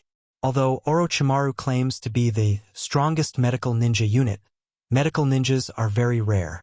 Even Wood Leaf Ninja Village itself doesn't have many medical ninjas, and adding the word strongest is a subtraction of the already scarce number. Such a unit is only about 100 people. Although the Mist and the Cloud expressed their attitude very early, and the numbers they said were very amazing, they were also accurately counting the number of ninjas to ensure that enough ninjas stay in their villages. They didn't go all out like Gaara. Gaara wasn't a fool. As a Jinchuriki, Gaara was very sensitive to other people's eyes, good thoughts, and evil thoughts. Orochimaru, Terumi Mei, and A's eyes were actually caught by Gaara, but Gaara had no choice but to make such a desperate move. Compared to other ninja villages, the geographical location of the Wind Country is very disadvantageous. Most of its territory is desert, and there is no way for civilians to survive. In some places, even ninjas will die if they are not careful. Although this time's Shinobi World War is not an internal war between the 5 major ninja villages, the situation is far better than the previous ones. It can be said that such a war has almost wiped out the Wind Country's strength. According to Gaara's estimate, it will take at least 10 years to recover with the ability of his country. Sand Village can't afford to stay in place for 10 years. After all, the development of the ninja world is the survival of the fittest and the survival of the strong. While other ninja villages are improving, Sand Village is still licking its wounds. Such a situation is simply a slow death. That's why Gaara was so desperate and directly pulled almost all of Sunagakure's power into the battlefield, using these forces as bargaining chips in the final negotiation to win more benefits for the land of Wind and Sunagakure. Orochimaru, A, and Terumi Mei were also shocked. After all, most of the Kage are stable existences. Suddenly, Gaara staged such a big gamble, which really surprised everyone.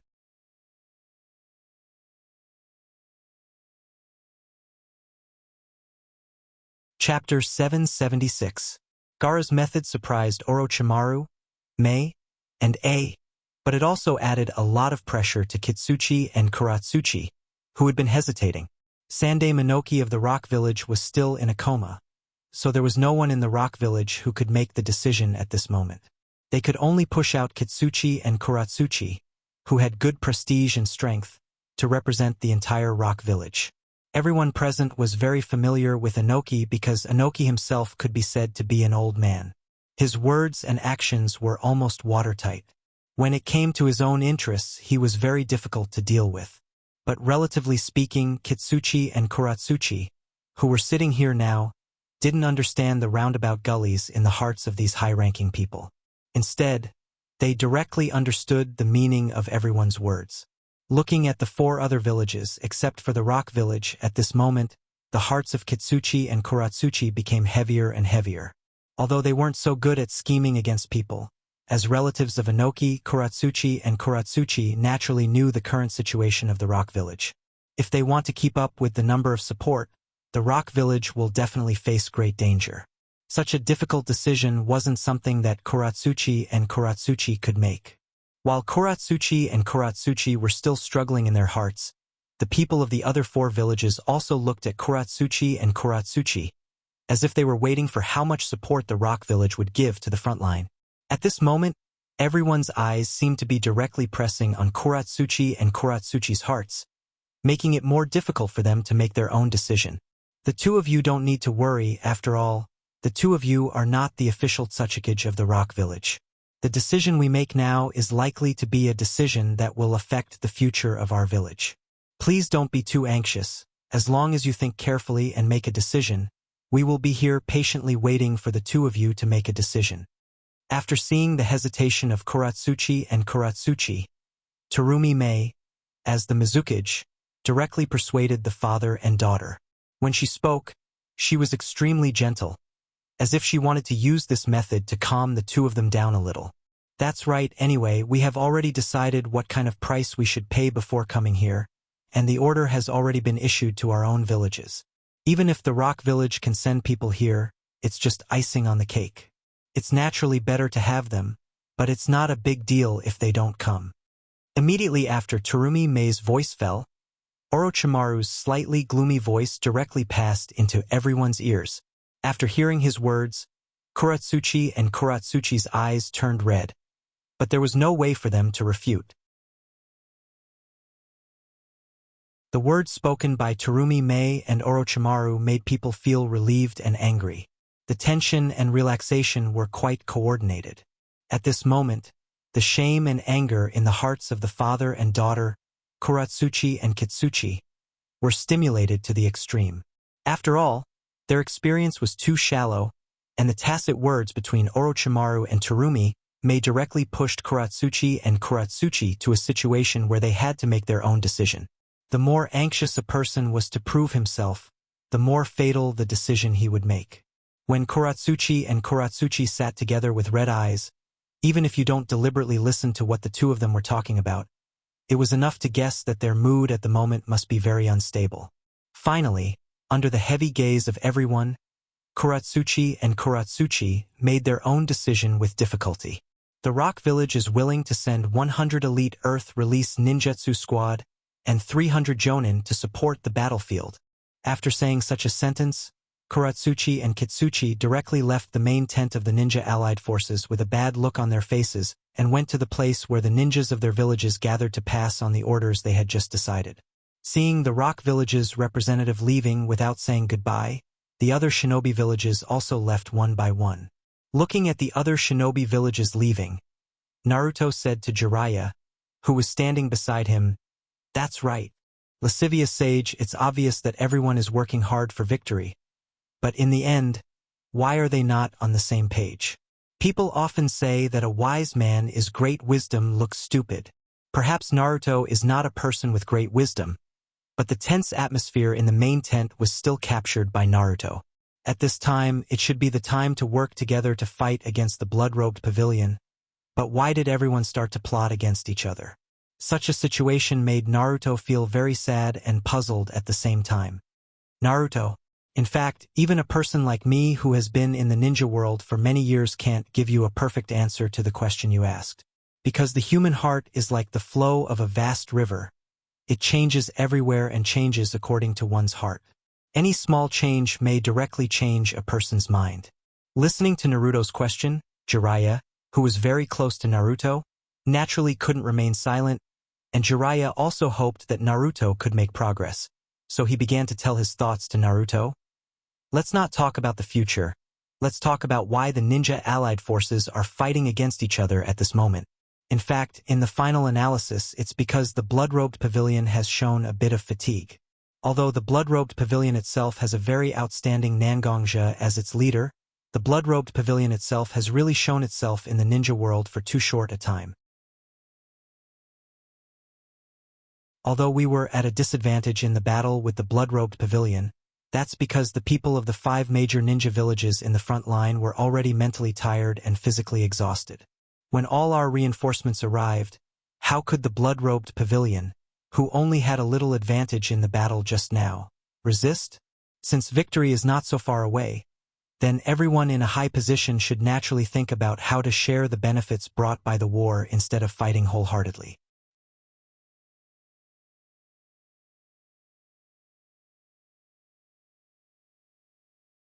Chapter 777.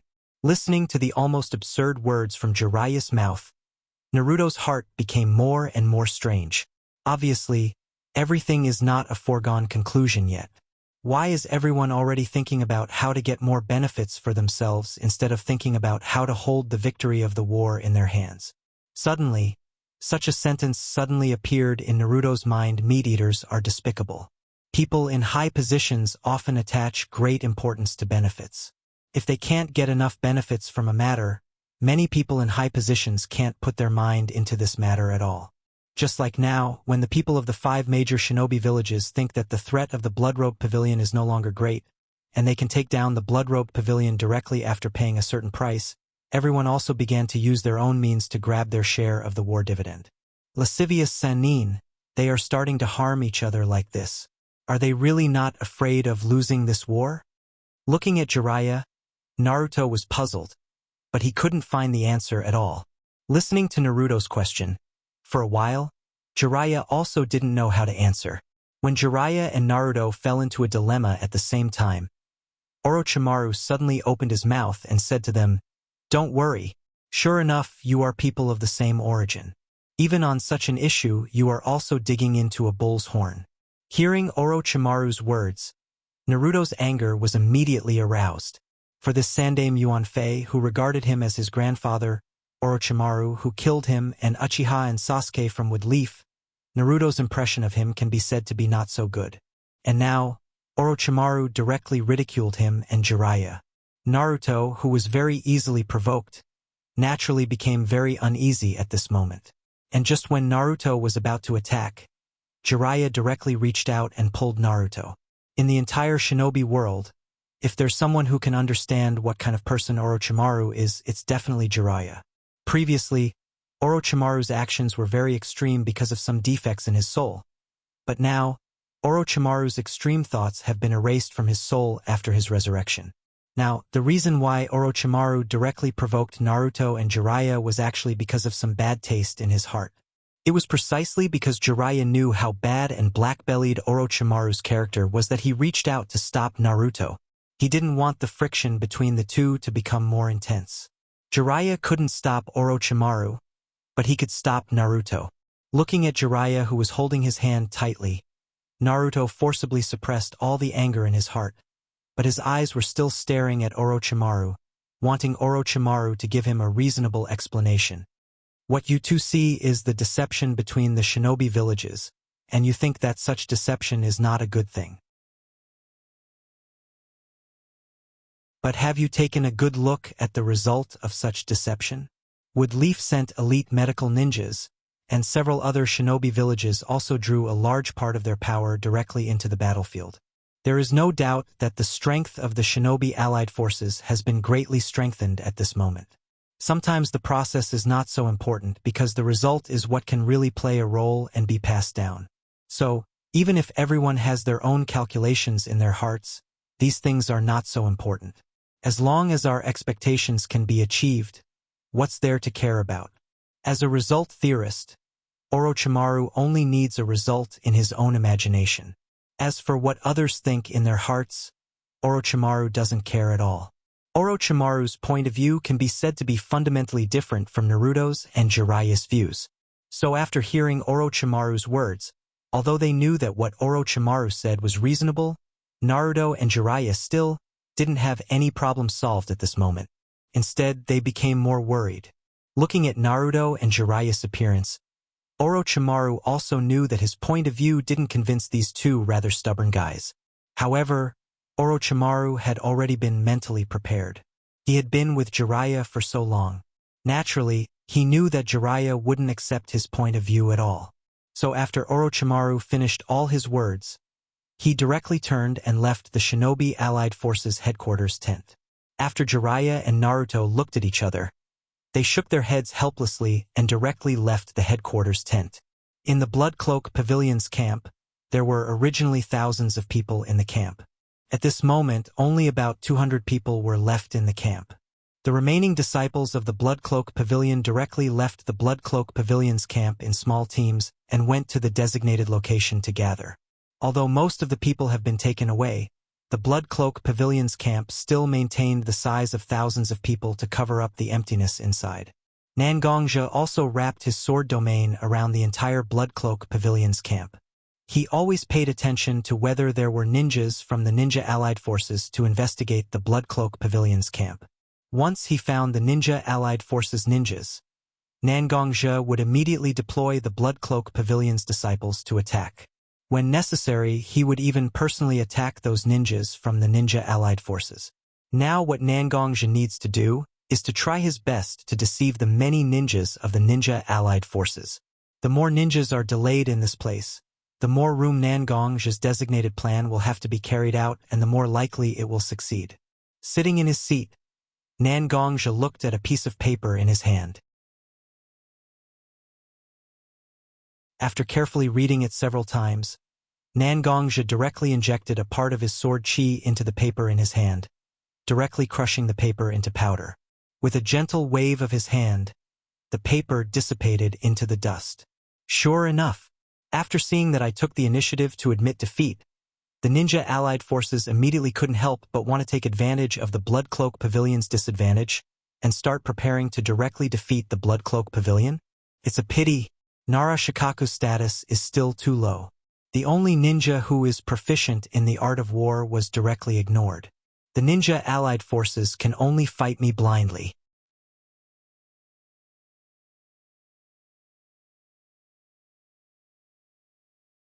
Chapter 778.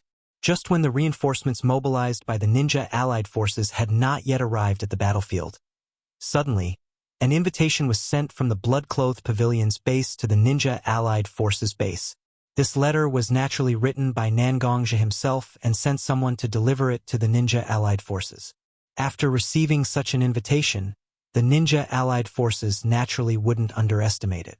The representatives of the 5 great ninja villages once again gathered in the main tent at this moment, looking at such an invitation made of ordinary paper. Perhaps it's because they've been ninjas for too long. After seeing such an invitation from the enemy camp, they naturally wouldn't open such an invitation so casually. Almost all the people who were proficient in poison and mechanism jutsu were gathered here, and after studying this invitation for a long time, they still didn't find any problems. After waiting for a long time for the inspection, this was the only result they got. Everyone felt a little awkward in their hearts. Among them, the most hot-tempered one, walked directly to the invitation and grabbed it in his hand. Fourth Raikage-sama, please don't worry. Let's be careful and check it carefully again before opening such an invitation. Okay? Seeing a holding such an invitation in his hand, Kitsuchi was very nervous, and he quickly came forward to persuade a not to be so reckless.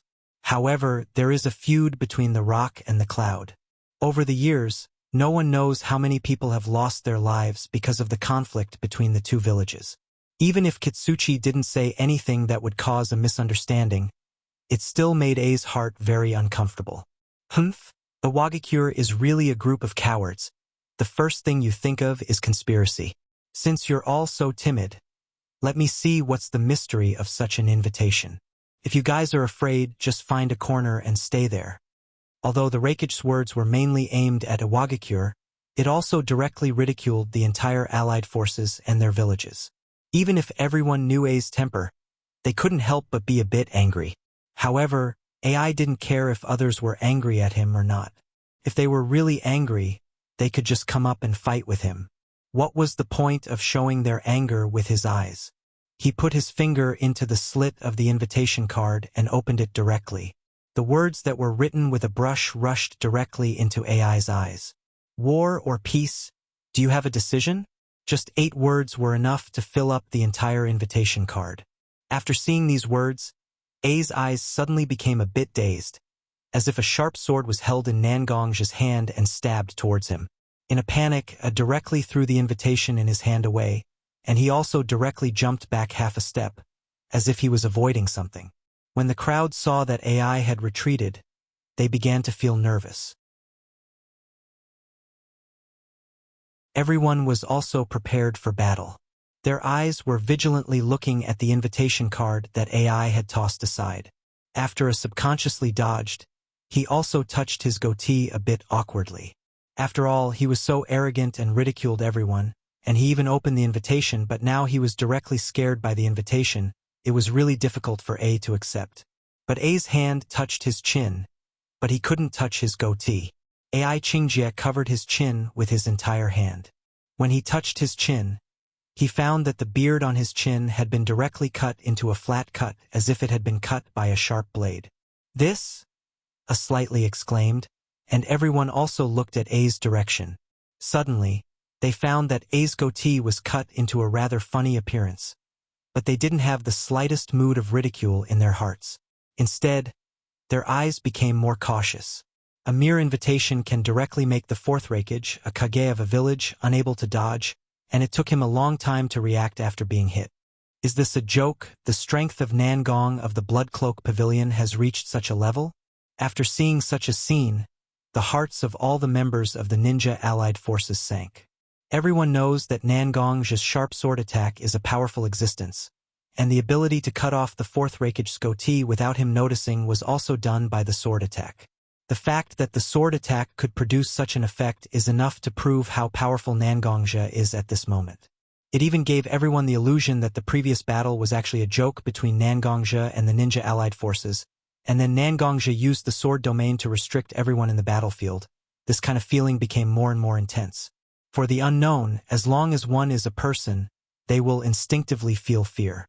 And what level of strength Nangongja has at this moment, and how much of a threat he can pose to the ninja allied forces at this moment, all of these have become unknown. How can the ninjas of the ninja allied forces not feel fear in their hearts?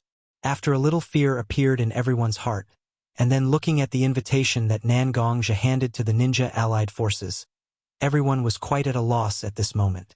Should we fight or make peace? Fight? Can we really fight against such a strong person who doesn't know the depth of his strength? And if we make peace, then as we expected, will we be able to see the Blood Cloak Pavilion kneel down and beg for mercy, and then directly plunder the Blood Cloak Pavilion's savings?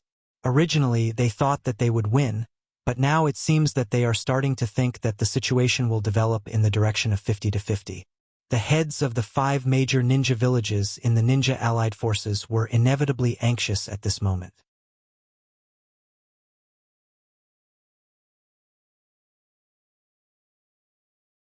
Chapter 779. Looking at the invitation card that had fallen to the ground, the words written on it also rushed into everyone's eyes. Although the fourth Raikage AI had just opened the invitation and released the sword energy contained in it, there was still some sharp aura left in the big words, which made everyone present feel a bit of pain in their eyes. War or peace? Now the ninja allied forces really couldn't give a suitable answer. It seems that we have to urge our reinforcements to come to the battlefield as soon as possible. Although we don't know how strong the Bloodcloth Pavilion and Nangongja are, and whether they have the same strong reinforcements as us, it's obvious that the Bloodcloth Pavilion thinks that they have the ability to fight us head-on. If we don't succeed in delaying Nangongja and the Bloodcloth Pavilion, maybe we will really suffer heavy losses here. Terumi May looked at the invitation on the ground, and her eyes were quite dignified. When Nangongja was still working for Woodleaf, Terumi May had fought with Nangongja several times. As the opponent of Nangongja, she knew Nangongja very well at that time. Although this man was young at that time, his behavior was very steady and mature. He did things almost flawlessly, and there were no effective flaws that could be grasped in every action. Such a very steady person from an early age naturally wouldn't suddenly become radical and take risks. Looking at the current Nan Gongzhi deliberately showing this attitude, it was obvious that he didn't put the ninja allied forces in his eyes at this moment. Therefore, based on her understanding of Nan Gongzhi, Terumi Mei also said such words. Most of the people who have been in contact with Nan Gongzhi, after hearing Terumi Mei's words, all of them agreed with her. After all, it's easy to change mountains and rivers, but it's hard to change one's nature.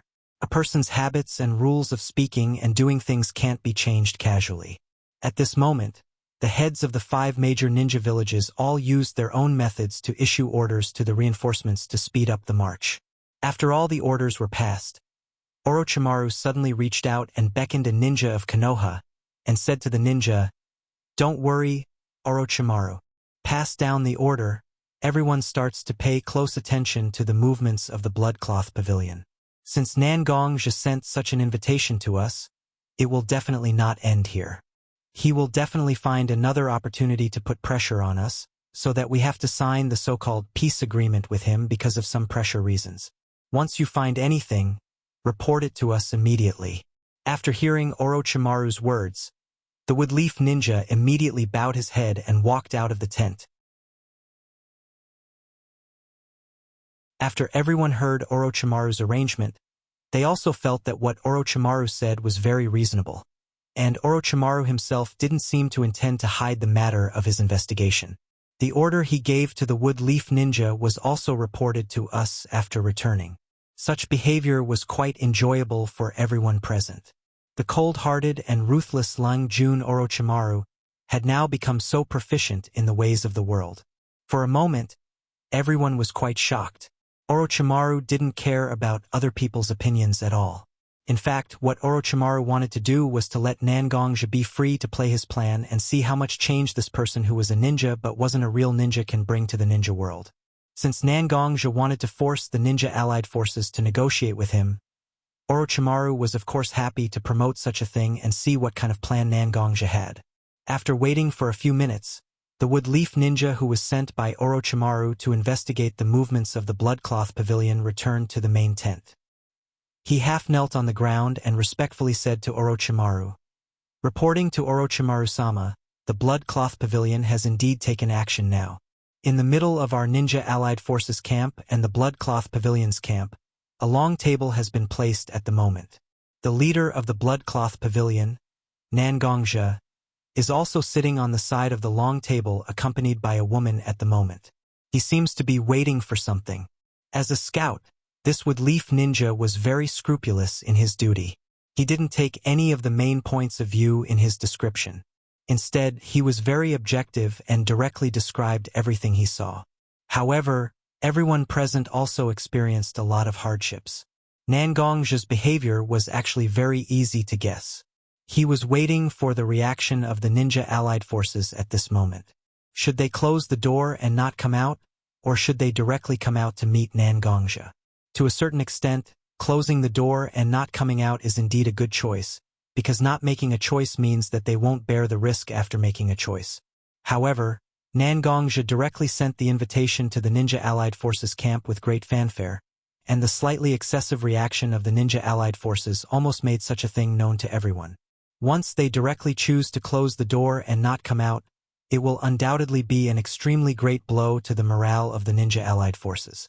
It is not yet possible to decide whether to fight or reconcile with the Bloodcloth Pavilion in the future.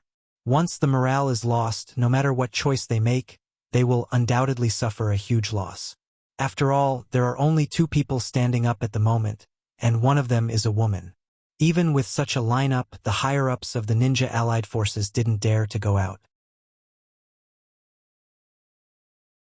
So, if they really face a difficult battle, won't the higher-ups of the Ninja Allied Forces also be unwilling to go all out because of their pride? On the contrary, many ordinary ninjas will become sacrifices. And once they really go out and have a face-to-face discussion with Nan Gongzhi will definitely take advantage of the fact that the Ninja Allied Forces' strength has not been replenished, and his Bloodcloth Pavilion side has a relatively advantageous position, so he will make all kinds of demands that the Ninja Allied Forces can't accept. At this moment, the people who were standing in the middle of the tent who could make decisions also didn't know what to do. We will face what we have to face after all. Blindly escaping now will only put us in a disadvantageous position. After all, what Nangongja wants now is to seize more benefits from our hands. In that case, we might as well see how big this person's appetite is.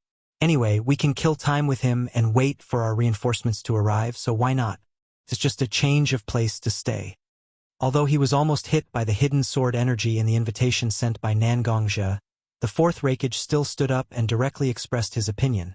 Whether it was in his eyes or in his heart, there was not the slightest fear, but rather a somewhat brave posture.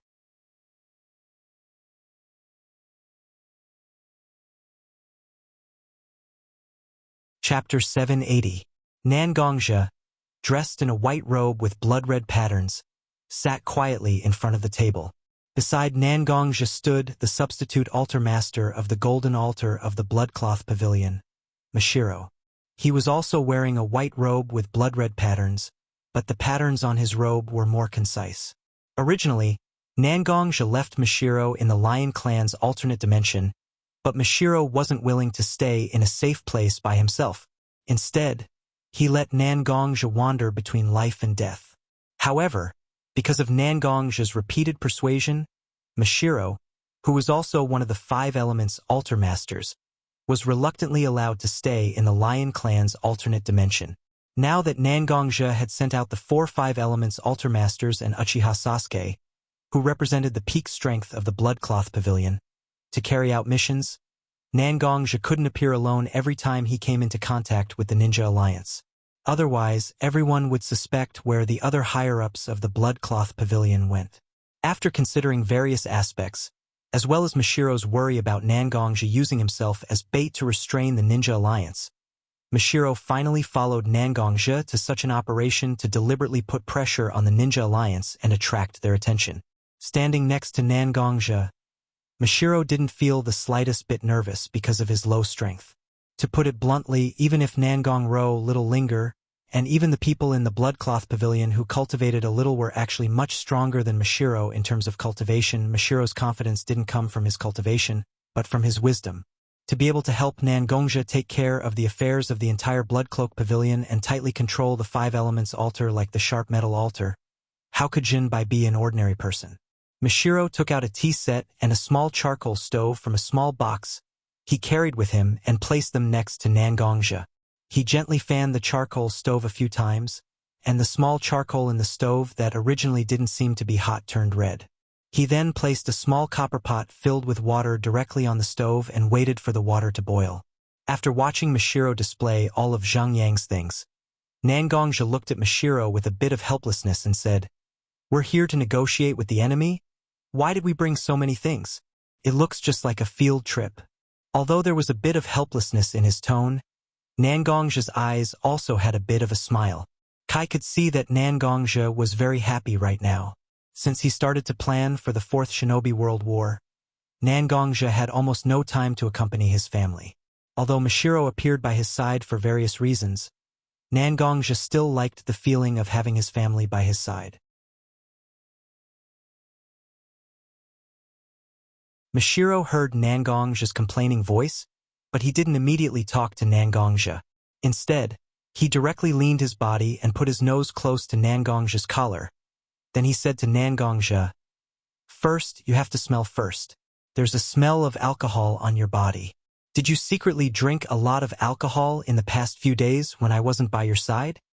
Hearing Mashiro suddenly ask such a question, Nangongja's face turned a little red. There was a time when Nangongja liked to drink very much. After all, the drunken immortal wine left by the Banishment Senior and the Bloodcloth Pavilion later imitated the drunken immortal wine and made a second-grade drunken immortal wine. Both of them trained Nangongja to be a veteran drinker. However, as Mashiro stayed longer and longer in the Bloodcloth Pavilion and read a lot of books about food and the human body, he directly forced Nangongja to quit drinking. Except for a few cases where Mashiro allowed Nangongja to drink a few glasses, he wanted to touch a glass of wine. Dream on. It seems like Chi Yen, that idiot, brought you wine again and you couldn't help but drink a lot of it. Almost without thinking, Mashiro directly looked at Nangongja and said his conclusion. After all, this kind of situation had happened many times. Ever since Mashiro found out that Qi Yen secretly brought wine to Nangongja, he had already warned Qi Yen not to do so. Otherwise, he would not let Qi Yen off easily. However, Qi Yen did not know if it was because Nangongja was the only drinking buddy among the higher-ups of the Bloodcloth Pavilion. Even in the face of Mashiro's warning, Qi Yen still did things his own way. As long as he had the opportunity, he would definitely drag Nangongja to drink. If it was under normal circumstances, it would be fine. However, Nangongja was currently injured. Qi Yen was willing to drink with his injuries to make it difficult for his injuries to heal. However, Mashiro was unwilling to let Nangongja have any injuries left on his body. You asked me why I suddenly brought so many things here. Isn't it to let these tea leaves specially cultivated by the Bloodcloth Pavilion that can regulate internal qi to help you offset some of the injuries caused by the wine? I don't care if you like to drink or not. You have to drink properly. Although Mashiro's words were quite harsh, Nangongja knew very well that Mashiro was actually worried about his body. Although it was not appropriate to use the words deep love here, it could still slightly express Mashiro's feelings. Although Mashiro kept saying all kinds of things, his hands did not stop at all. It required extremely complicated steps to stimulate the internal qi of the tea leaves. Even the most proficient tea master in the Bloodcloth Pavilion would need to concentrate for at least a quarter of an hour before he could do it. However, Mashiro directly reduced the process to about 6 minutes while he was happily bickering with Nangongja. Moreover, part of the time was waiting for the water in the copper pot to be heated to a certain temperature. Looking at Mashiro's slender hand in front of him, Nangongja also smiled slightly and directly took the teacup from Mashiro's hand. He observed the color, smelled the fragrance, and tasted the taste. Although Nangongja did not care about the many details when drinking tea, he still attached great importance to Mashiro's cup of tea. He followed the 3 steps that were necessary in drinking tea.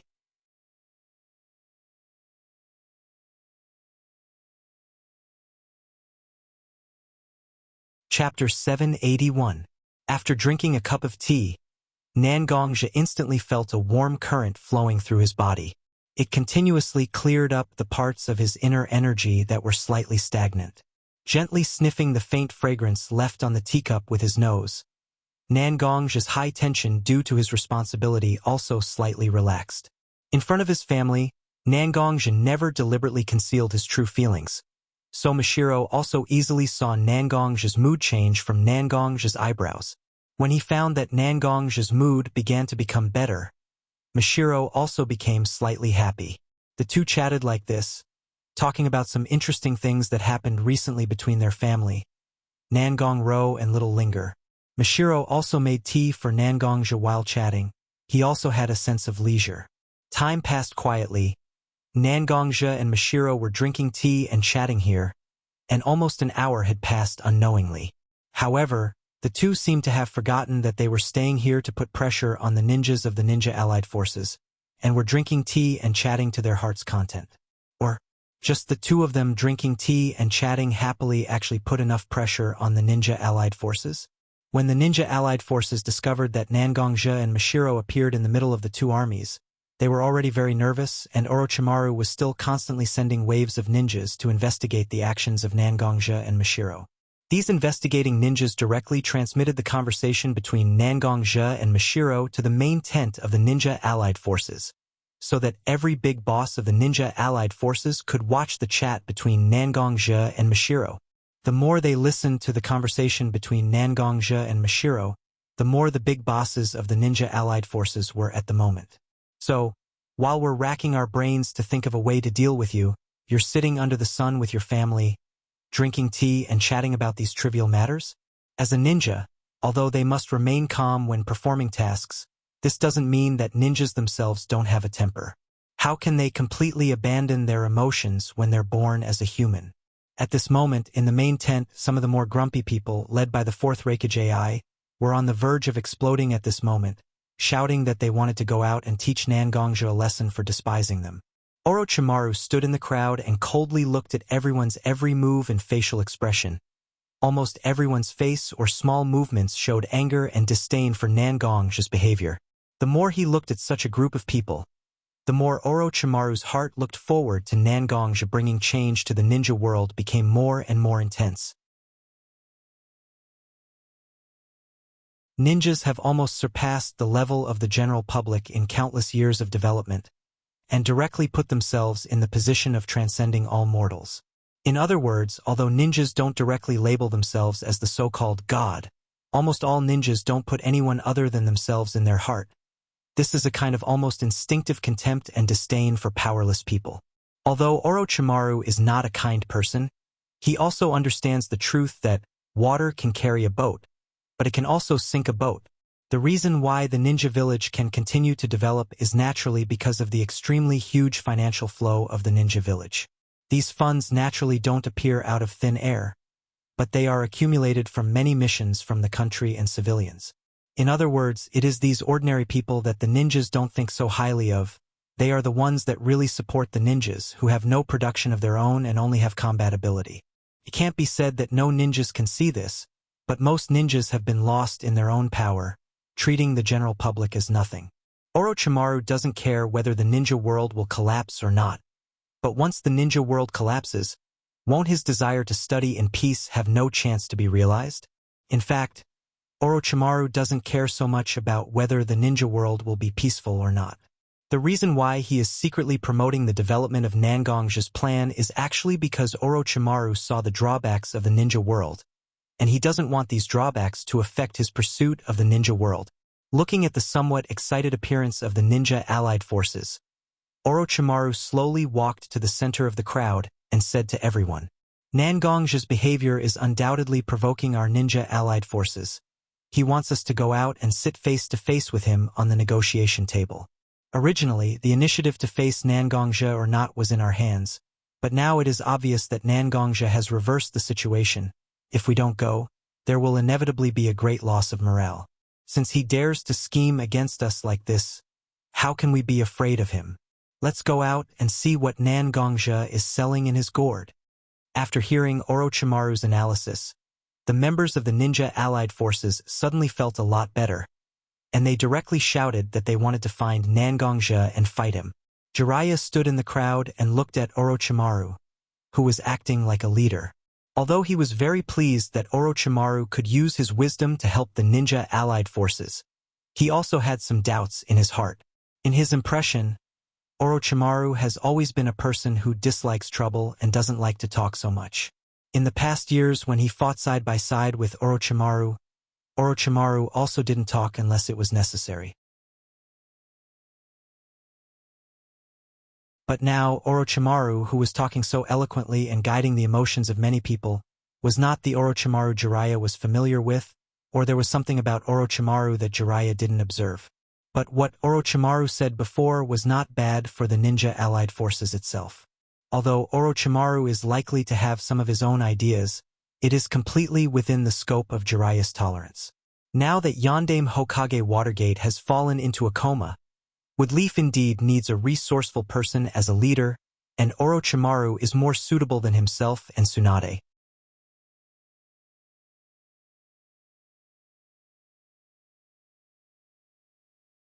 Chapter 782. Finally, the ninjas of the ninja allied forces were persuaded by Orochimaru's words.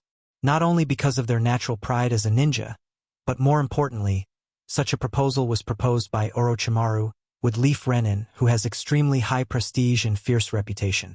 With such a person taking the lead, even if this matter causes any bad consequences, they can still directly shift the corresponding losses and responsibilities to Orochimaru. As for the possible loss of reputation and interests, naturally they can also push all the blame to Woodleaf and Orochimaru. After reaching a consensus, the ninja allied forces naturally didn't have the slightest delay. Orochimaru, Terumi Mei, Gaara, and Kitsuchi. These 5 people are enough to represent the 5 major ninja villages in the ninja allied forces. They also walked out of the ninja allied forces tent and walked in the direction of Nangongja. When these 5 people walked out of the ninja allied forces tent, Nangongja sensed the figures of these 5 people with his powerful spiritual force. With a light wave of his hand, the internal force in his body directly gushed out, connecting the natural energy in the air and injecting it into the ground under his feet.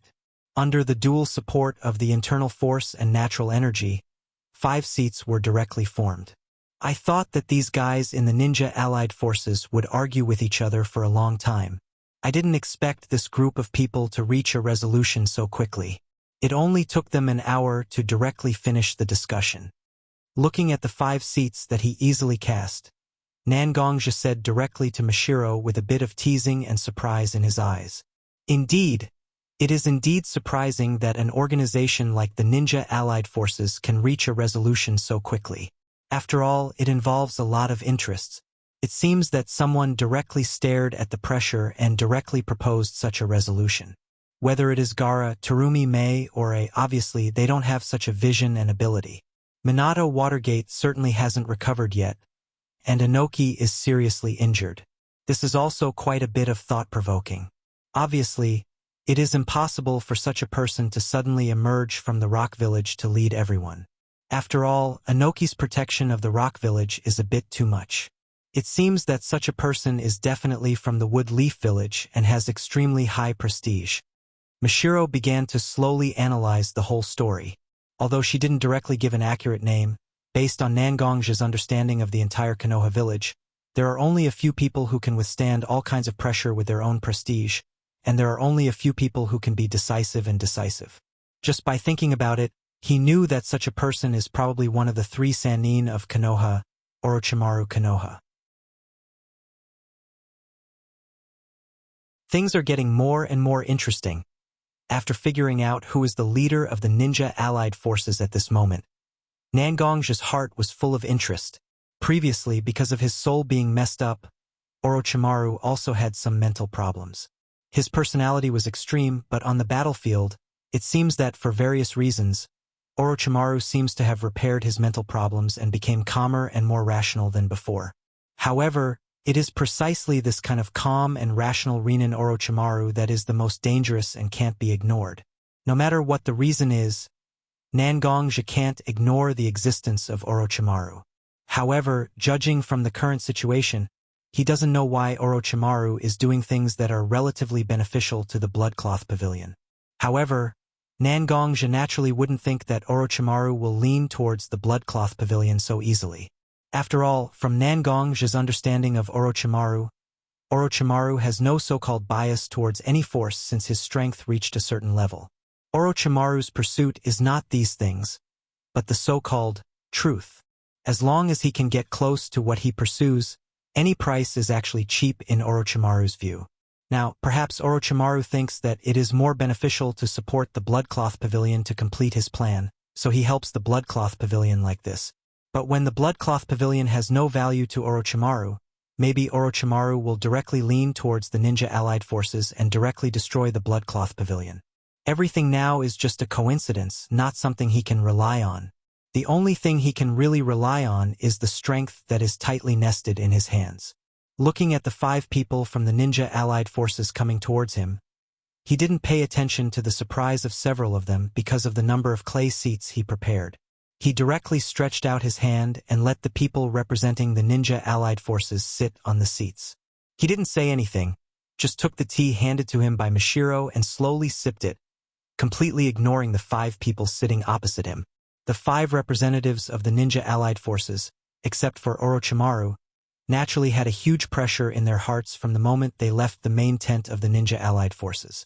After all, to be honest, if the current Ninja Allied Forces really had no chance of winning against the Bloodcloak Pavilion, so at this moment, the Ninja Allied Forces could be said to be carrying the life and death of the entire Ninja Allied Forces on their shoulders. But now, sitting opposite to Nangongja with such a huge pressure, Nangongja, the person who occupies the initiative, didn't say a word and just drank tea, directly breaking the various preconceived plans in the hearts of the representatives of the Ninja Allied Forces, directly adding a huge amount of pressure to the representatives of the Ninja Allied Forces. Although this method wasn't very subtle, it had a huge operability when combined with the psychological changes of the spokesperson of the Ninja Allied Forces. The several people sitting opposite Nangongja also showed some impatience, and among them Kitsuchi, who was the least shrewd, showed the most obvious expression. Even Kitsuchi's forehead had a thin layer of sweat because of the pressure. Nangongja, I don't think you called us here to stare at us. If you have something to say, just say it. Finally, after seeing Kitsuchi's embarrassment, Terumi Mei of the Ninja Allied Forces took the lead to speak to Nangongja.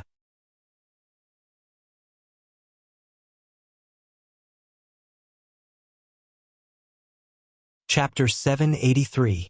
Hearing Terumi Mei from the Ninja Allied Forces speak first, Nangongja also slowly drank the remaining tea in the teacup in his hand, then raised his head to look at Terumi Mei.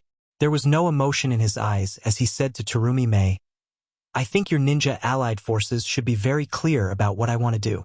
In the invitation I gave you, I have clearly told you my purpose. It's very simple. I want to ask now, are you going to continue to fight with our blood-robed pavilion? Or are you going to negotiate with our blood-robed pavilion? Listening to Nangongja's words, the 5 powerhouses representing the Ninja Allied Forces also exchanged glances with each other, as if confirming something. Finally, everyone's eyes were focused on Orochimaru, who advocated everyone to meet Nangongja this time. After all, since Orochimaru asked everyone to gather, naturally, it should be Orochimaru who answered Nangongja's question. When Orochimaru saw that everyone's eyes were focused on him, naturally, he didn't refuse. His brain was spinning quickly, thinking about the purpose of Nangongja's current pressure on the Ninja Allied Forces. The current Ninja Allied Forces and the Blood-Robed Pavilion are actually in a state where it is not suitable to continue the battle. Once one side forces the battle, it will actually make both sides suffer, and let the clowns in the ninja world benefit. However, Orochimaru is also not sure whether Nangongja is willing to negotiate or not. Because it is obvious that if the two sides negotiate now, whether it is the Ninja Allied Forces or the Blood-Robed Pavilion, they can't get enough benefits to make up for the consumption of each other in the war.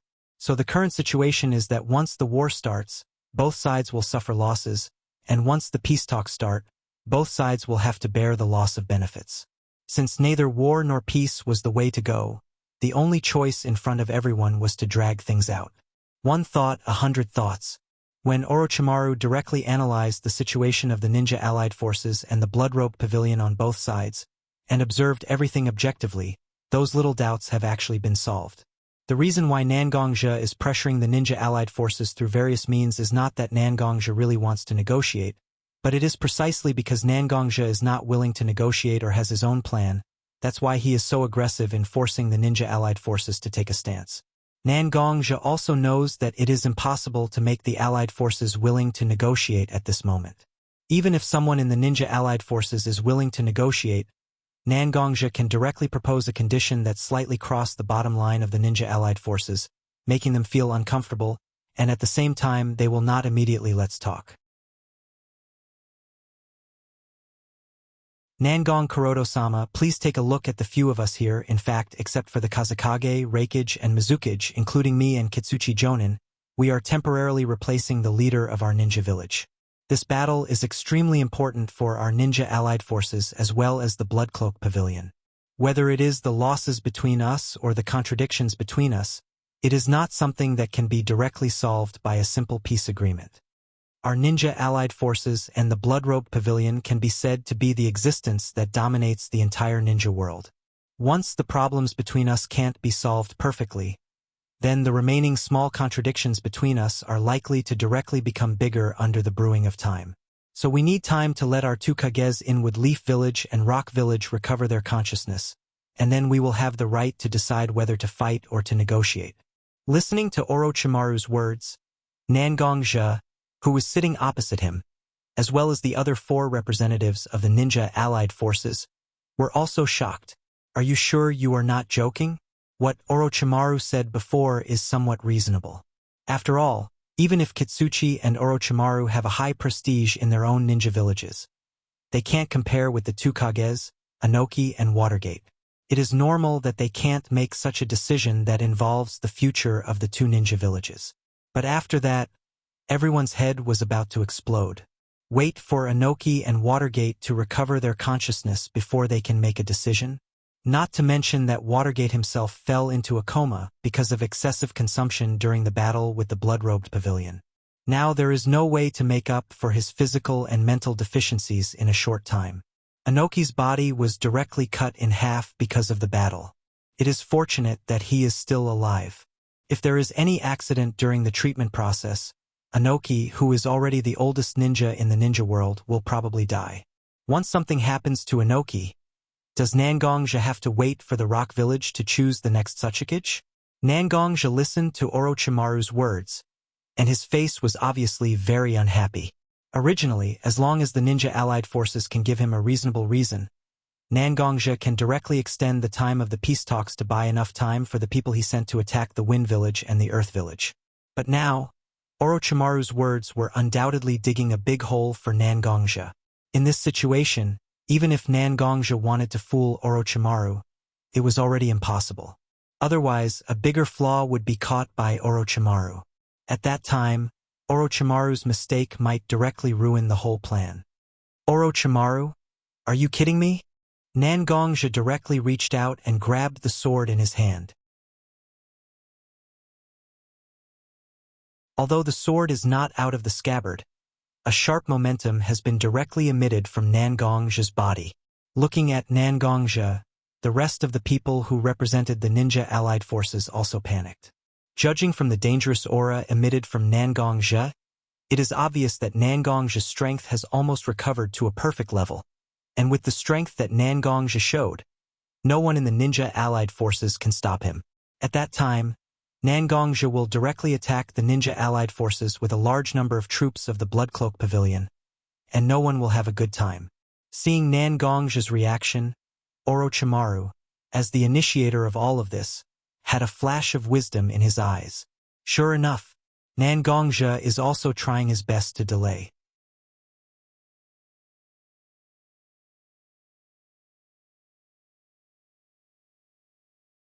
Chapter 784. At this moment, Nangongja's body exuded a sharp aura, but Orochimaru could find that although there was anger and aggression in Nangongja's aura, there was not much killing intent at all. As the representatives of the ninja allied forces, the other four existences couldn't help but ignore Nangongja's reaction at this moment because of the panic in their hearts. However, Orochimaru himself didn't care so much about what the ninja allied forces would experience, because it can be said that Orochimaru has never regarded himself as a member of any force in the ninja world. Seat Head Nangong's words are incorrect. Negotiations have always been about asking for sky-high prices while sitting on the ground. Since Seat Head Nangong does not agree to my conditions, then you can directly negotiate with us. Anyway, whether it is our ninja allied forces or your blood-robed pavilion, we both have the intention to reconcile. So why can't we put down the trivial pride in each other's hearts and cooperate to achieve our respective demands? After Orochimaru finished speaking, the other four representatives of the ninja allied forces immediately nodded to express their support. Orochimaru's rather radical speech just now had made all four of them very nervous. After seeing Orochimaru take the initiative to admit defeat, they naturally immediately echoed Orochimaru's words, as if they hoped that Nangongja could carefully consider their side. Nangongja's eyebrows swept directly across the five representatives of the ninja allied forces. When Nangongja's eyes touched them, their hearts inevitably trembled, as if they were afraid that Nangongja would suddenly pull out his sword and slash towards them. However, when Nangongja's eyes swept across everyone, he slowly released his grip on the Heavenly Calamity sword's hilt. Holding the sword scabbard in his hand, he fiercely put the sword on the table in front of him, and the sound of bang directly shook the hearts of the five representatives of the ninja allied forces. I'll give you a chance, 3 days. I hope that by that time you won't argue with me like this. After 3 days, if you can't give me a perfect answer, then I will definitely take many disciples of the Bloodcloth Pavilion directly to the big tent of your ninja allied forces and wait for you to personally give me an answer. With that, Nangongja grabbed the catastrophe sword that he had slapped on the table. He turned around and left with the catastrophe sword in his hand, heading towards the Blood Garment Pavilion's camp. When Mashiro saw that Nangongja was leaving, she also used her charming phoenix eyes to glare at the ninja allied forces and chased after Nangongja. Seeing Nangong Zhe and Mashiro's silhouettes getting further and further away, the 5 people from the Ninja Alliance didn't even have time to say anything before the mud chair they were sitting on, which was formed by Nangong Zhe's internal force and natural energy, directly collapsed. The place they were sitting on had suddenly turned into ashes. Naturally, everyone was shocked. As for Huang Tu, he jumped up in fright when the originally sturdy chair beneath him collapsed. His hand instinctively supported himself on the table in front of him, hoping to find support for his legs that had gone limp due to Nangong Zhe's sudden outburst. However, the moment his hand came into contact with the table, the originally hard wooden table and the snow-white tablecloth also turned into sawdust and cotton wadding that filled the air. Huang Tue couldn't dodge in time, and his body was directly covered by cotton wadding and sawdust. He looked very miserable. Huang Tue's originally simple and honest face was directly covered by a kind of embarrassed and angry red. His slightly heavy complexion combined with his red face formed an extremely funny feeling. This Nangong's angry attack just now actually caused such a great power, and it didn't affect the ground under the table at all. Such exquisite control is simply unbelievable. Did this Nangong really recover his full strength? Although Huang Tue was very ashamed at this moment, he was still immersed in the powerful strength displayed by Nangong Zhe just now. If Nangong Zhe really fully recovered, then before the reinforcements of the Ninja Alliance arrive, won't everyone die in the hands of this Nangong of the blood-robed pavilion and his many disciples? You worry too much. Seeing Huang Tue's nervous appearance at this moment, Orochimaru directly waved his hand, indicating that Huang Tue shouldn't be too nervous. Everyone has been in the ninja world for many years, and naturally we have seen countless big and small things. The reason why I directly provoked Nangong Zhe just now was to observe Nangong Zhe's reaction. Although Nangong Zhe seems to have fully shown his strength just now, there is still no way to hide the fact that after receiving such a provocation, although Nangong Zhe pretended to say fierce words, he didn't do anything and directly left. What does such a situation prove? Do you still need me to explain it to you? Nangong Zhe's current strength is actually deliberately shown to us by himself. In fact, he also hasn't fully recovered. The reason why he is so anxious to have a peace talk with us is actually to give us enough pressure to prevent us from acting rashly. Not only do we need time, but Nangong Zhe also needs time. What is the best way to deceive others? That is, what he said is the truth, but he concealed a key part of it to a certain extent, and then used this part of the concealment to achieve his purpose of deception. Stalling for time is true, and deliberately showing his strength is also true, but is Nangong Zhe's real purpose of stalling for time really to recover his strength? Orochimaru doesn't know, and the ninja allied forces also doesn't know. But the explanation given by Orochimaru is enough to make the ninja allied forces feel convinced. And this is enough. After hearing Orochimaru's words, Huang Tue instinctively looked in the direction of A and Terumi Mei, who were more experienced in this matter. A and Terumi Mei themselves had no clue. After thinking back and forth about what Orochimaru said several times, they also thought that there was no obvious mistake in what Orochimaru said, so after a little hesitation, they nodded to Huang Tue, obviously supporting what Orochimaru said. You're tuning in to the Legend of the Vagabond YouTube channel. Don't forget to subscribe and join us on this journey to catch the most captivating stories.